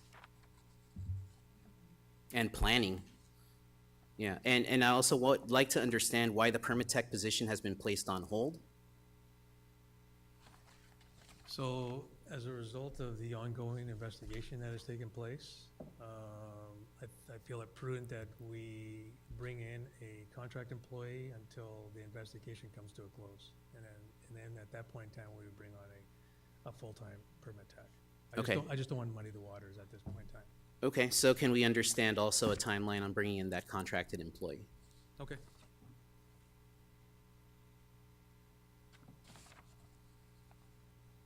And I think let's start there, right? Eventually, I would like to get to a place where we're looking at, you know, the positions that we've lost due to retirements, promotions, you know, people just leaving. But I think for now, short term, this is what I want to look at. This is what I want to address, because the next budget review should be coming shortly, right? You know, if my calendar, you know, is working properly. So let's figure this out and let's do what we can to get these filled. So those are my comments and questions. Thank you. Thank you, Councilmember. Councilmember Reboy, I'm sorry I had to. Oh no, you're fine. I was out of order.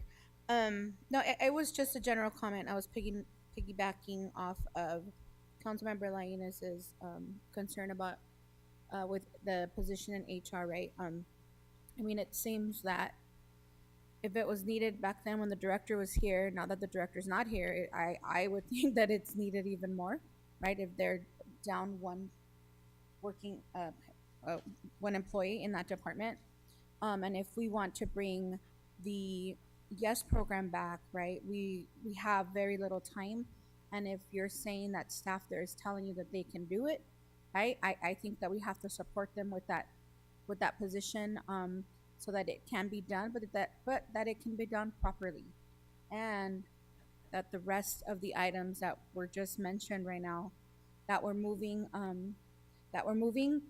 but something that's really important to me is that we're moving properly, so that we are not, you know, continuing to see mistakes being made, whether it is through recruitment, through whatever it is.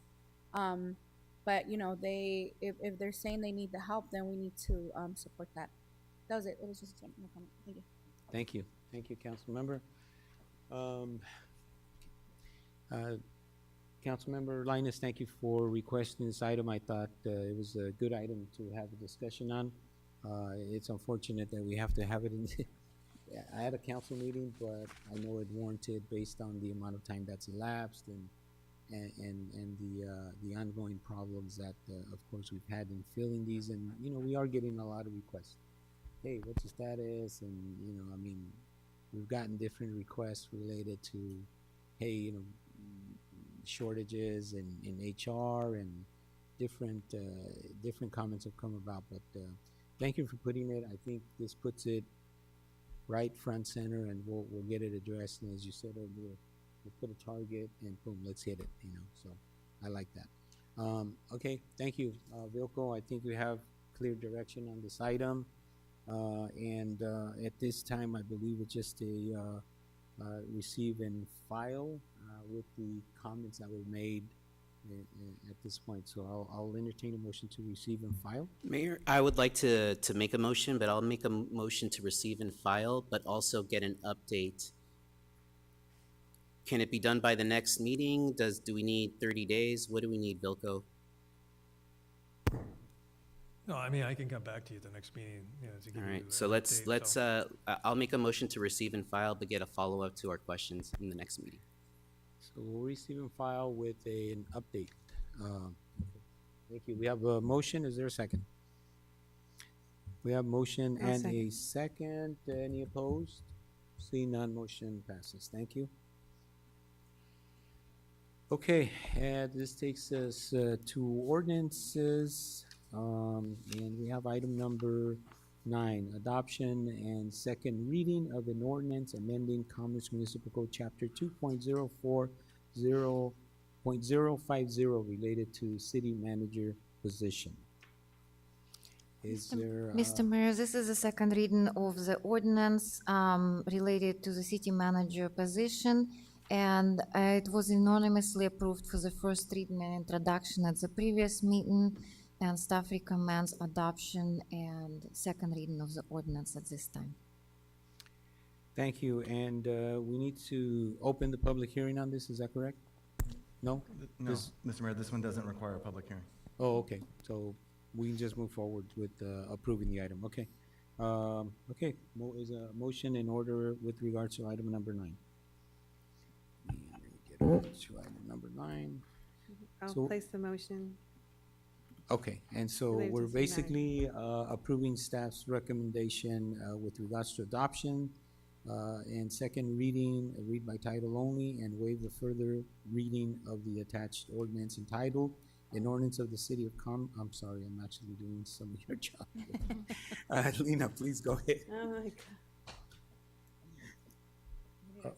Oh, I'm sorry. Yes, do we have a second on that motion? I'll second. We have a motion and a second. Is there any opposed? Can I get a roll call on this, Lena, please? Councilmember Garcia, Yes. Councilmember Lainez, Yes. Councilmember Riboyer, Yes. and Mayor Guimedo. Yes. Now I'll read the title. An ordinance of the City of Commerce, California, amending Chapter 204.050 of the Title 2 of the Commerce Municipal Code related to the city manager position. Thank you. And that takes us to item number 10, which is another adoption and second reading of ordinance amending Commerce Municipal Code, Chapter 2.04.080 related to the city manager position. And is there a motion on this item? Mayor, I'll move to approve the consideration for adoption and second reading of the ordinance in the staff report. Thank you. We have a motion. Is there a second? I'll second that. We have a motion and a second, and could I get a roll call on this item, please? Councilmember Garcia, Yes. Councilmember Lainez. Yes. Councilmember Riboyer, Yes. and Mayor Guimedo. Yes. Thank you, and I believe this concludes all of our items on our agenda for tonight. And I'm going to move now to city council reports, and I'll start to my right with Councilmember Garcia, please. Oh, yes. I attended the Spring Festival, and it was a wonderful event. I know it was raining, and they still had a great turnout. A lot of people sometimes don't see what goes behind the scenes, the setups, the decorations, the staffing, making sure all the age groups have their Easter eggs ready to go for the kids. So it was a wonderful job, great job, Parks and Rec, the decoration crew. I think it was Anthony and Melissa and AG put that together. And that concludes my report. Thank you. Thank you, Councilmember Garcia. Councilmember Rebollo, please. Yes, so at this time, I do want to congratulate a couple of athletes. The City of Commerce had a very busy few, well, not few days, weekends, this last weekend and week. First, I want to start with Angel Rodriguez, who started off in our Commerce boxing program. And obviously, the boxing program, the pandemic, right, did dissolve their program. But he continued to box. His dad continued to support his dream of wanting to box professionally. And so he is our local boxer, Commerce grown. I used to coach him in T-ball. So obviously I didn't do a good job at baseball because now he's in boxing. But this last Saturday, he just completed his sixth professional fight. Currently holds a record of 6-0, and he emphasized 6 knockouts. So I just wanted to congratulate Angel, and I wanted to thank. I seen that on his shorts, he puts Commerce, right, because this is his hometown, and he's and it was just so real. It was just really emotional, right, to see Commerce on his boxing shorts. And then with that same token, I wanted to thank the CCM, the butcher, because that's the other logo that was on his shorts, because they are sponsoring and supporting him as well. So just I wanted to congratulate Angel for not giving up on his dream of boxing. I wanted to thank his parents and congratulate his parents, right, for supporting that dream, because once our program shut down, right, it would have been very easy to just, well, we don't have a program, but they didn't. They continued to support him, and Angel continues to be proud of the City of Commerce. And like he said, Commerce is my home, and I'm always going to represent it to the best of my ability, and I'm proud to be from Commerce. So thank you, Angel, and congratulations. How old is Angel? I'm not going to disclose that because then that discloses my age. Just kidding. With that said, I'll move on to water polo. We have a few athletes that competed in the Olympic Development Program National Championships this past weekend. In the boys, we have Matthew Moran and Nicholas Valente, who are Commerce residents who played in the National Championships. And then from the girls, we have Jaylene Saavedra, better known as JJ, and Marissa Fierro. And just today, I learned that Marissa made it to the last evaluation before the USA team is selected in her age group. So we're crossing our fingers and hoping that she gets selected. Congratulations to these athletes. Getting selected to the ODP program is not an easy thing to do. You have kids from all around the nation. They play with kids from all around the nation, and to know, right, that 4 athletes from the City of Commerce, or who were trained in the City of Commerce, part of the water polo program, are representing us at that level.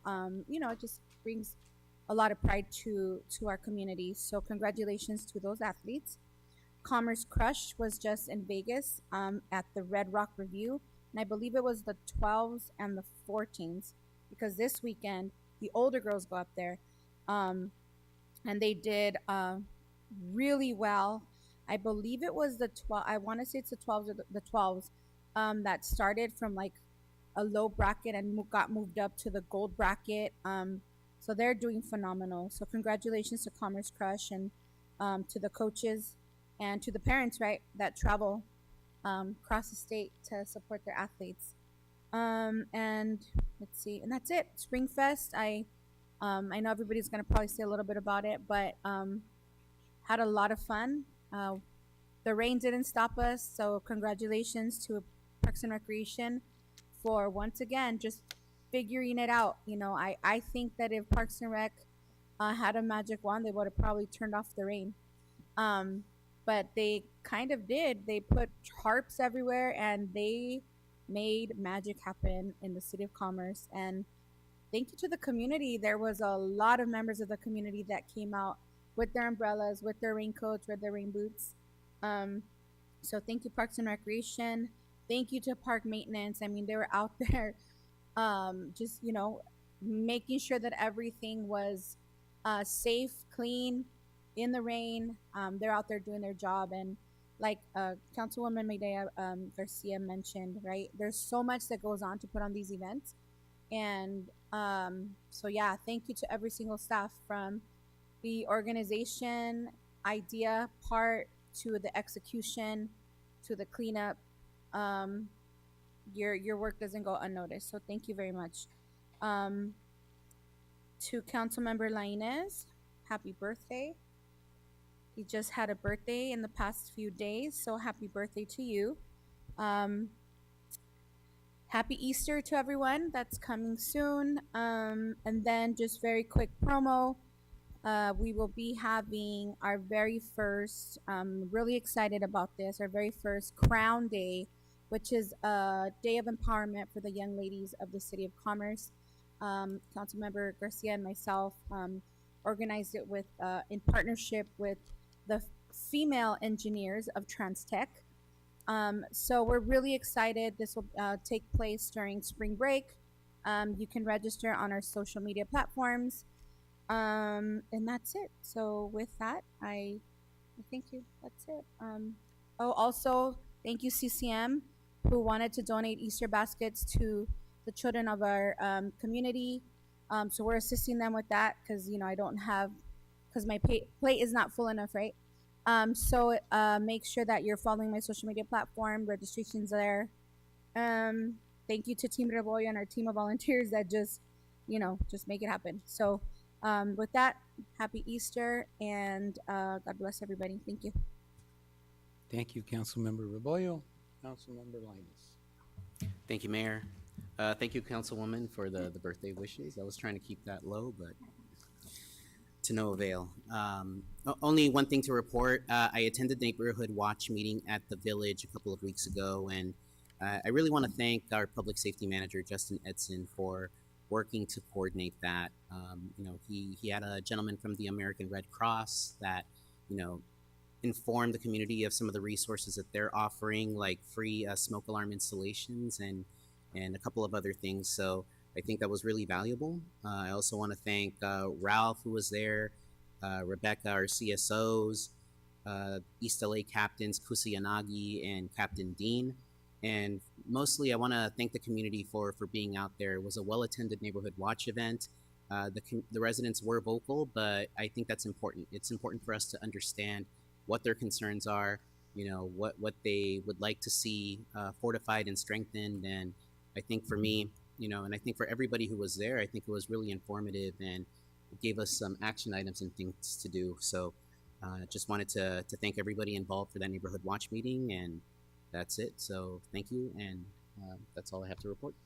Thank you, Councilmember Linus.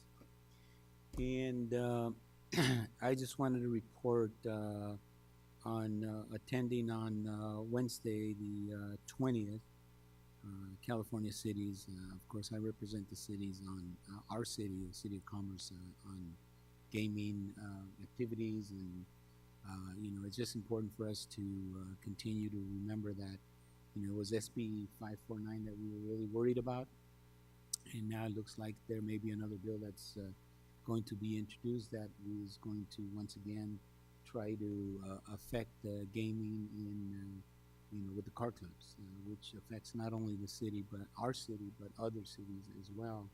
And so again, our staff on the gaming cities, our executive director and team is monitoring. The lobbyists that we have up in Sacramento are going to continue to monitor, and they'll be providing additional direction to us on what steps we should be taking, what we should be doing next.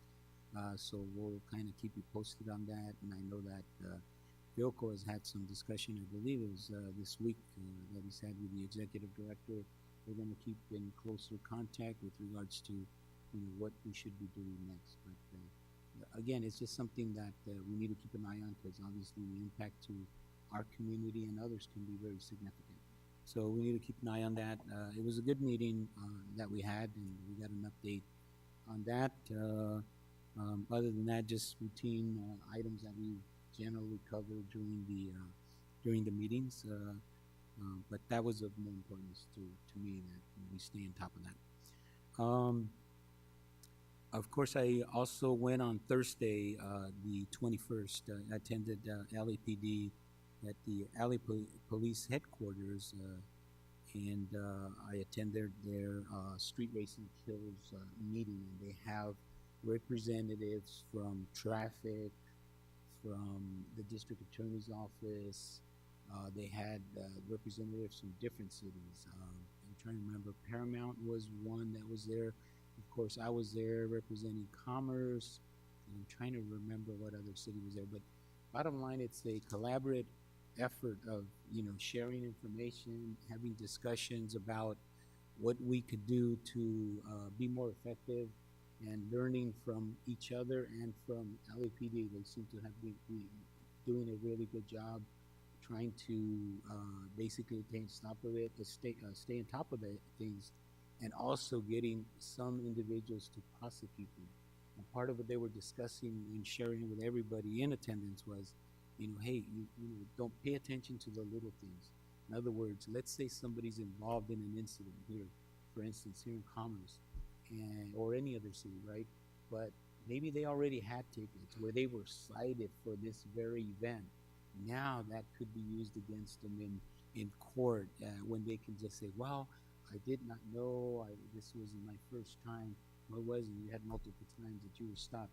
But you have to cite them and make note that you make note of that. And they call it a Watson warning. In other words, if you make reference to the fact that you are talking about, speeding, you're doing these things, it's illegal, you make reference to it. And when they pull the citation, an officer or somebody, a prosecuting attorney would know, hey, there's a Watson warning here. And they can use that in court. So different strategies based on the different caseloads that they've been successful in prosecuting. And there was just a lot of good information that that was being shared with others. And there's some that I won't discuss now, only because I really don't want to share it so that it's public. But there's a lot of good information that was shared with us also in terms of increasing prosecution, particularly, and I'll say it out loud, particularly with the DA that we have in office now. Some of these cases do not get prosecuted, and therefore there was a strategy that was discussed and shared with us that could potentially lead to some of these individuals being prosecuted. And it was just a different way of doing it. So I'll share that with others. I was really happy to see that our Sergeant Duarte was there, and also our public safety manager, Justin, was there. So they were able to exchange information, share information, and hopefully we'll be able to share some of this at a later time. I don't want to do it in a public meeting. I just don't think it's the best format to do that. But there were some good strategies that were discussed, and I think they'll help us in the future. I also, of course, attended our Spring Festival, and already our councilwoman really addressed the great job of Parks and Recreation staff, Public Works, and others involved in making this such a successful event. Thank you all for your entire team, Greg. You guys really went above and beyond. I know I was there the day before and saw a lot of the setup, a lot of the work that was taking place, and making sure that you were planning for rain or shine. And you guys went above and beyond. Great job. I think everybody did an awesome job over there. And of course, the turnout that we had was outstanding, phenomenal. Despite the rain, I think the community came out and had a great time. They enjoyed themselves. A little bit of a damper, of course, with the rain, but overall, everybody showed up and they really enjoyed themselves. So thank you again to all of our staff for the great planning with that event. Neighborhood Watch meeting that was mentioned, thank you for bringing that up. It was a good meeting. I did follow up immediately on Monday with our with Vilco, our acting city manager or assistant city manager, and had a discussion on the different items that were addressed. We implemented an initial 30-day kind of freeze on these citations that continue to be issued. I thought it would be prudent for us to kind of, let's hold that off. Let's try to work on some solutions for the area, and we've addressed some things that we can move forward and try to do. Presenting some of these things, some of the things that were discussed, but the possibility of a potential permit parking. And of course, we don't want to impose it on those that live there, but we want them to at least have a survey, get some feedback on what they would think about it. It's something that they would like to do. The other part of that would be to also have some discussion about they wanted some cameras possibly in the entrances and the exits. You know, there's only 2 of them there. So that was something else that was discussed that we should be addressing. The other area that I think was covered was there's some existing homes that have paved part of their lawns to allow for additional vehicle, and we need to find out what process was followed for that. What should we do? If there's anything that we need to do in terms of, you know, an item that needs to be brought before the city council, we should do that. Because in some cases, let's face it, you know, there's a lot of families that nowadays have, you know, a lot of our kids are still at home and they all are driving, right? And of course, our homes were not necessarily built. A lot of them were built years ago, and at that time there wasn't enough parking in our homes. Some of them, the garages are really small. But overall, I think providing some additional parking, even if it's for 1 car, that could make a big difference out in the village to address some of these issues.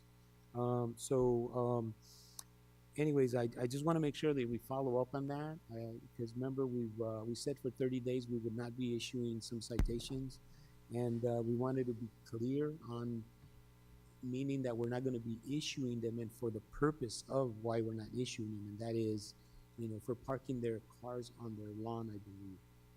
We want to be clear on that. I did talk to Justin that we needed to send out some information so everybody's clear on it, because I did get a call from an individual that received a ticket, and he was under the impression that citations were on hold for 30 days. So he's like, hey, what happened, you know?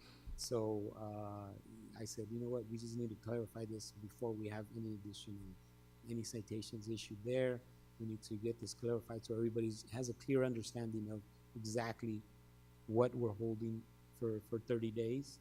And hopefully we follow up on the survey that we want done, the other items that we need to discuss, so that to get a feel from the community there on what we want to move forward with to try to address some of these problems that they've been dealing with over in the village.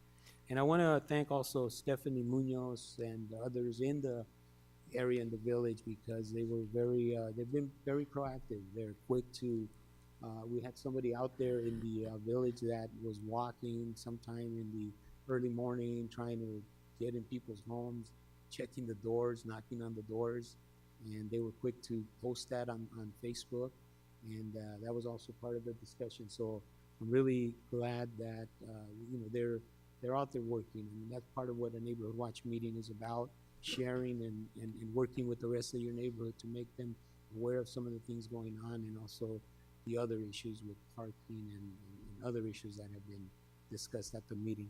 But I definitely want to make sure we follow up to make sure we're doing our part to make sure that we deliver to try to address this problem over in the village. So. Yeah, so if I may, Mayor, just a real quick update.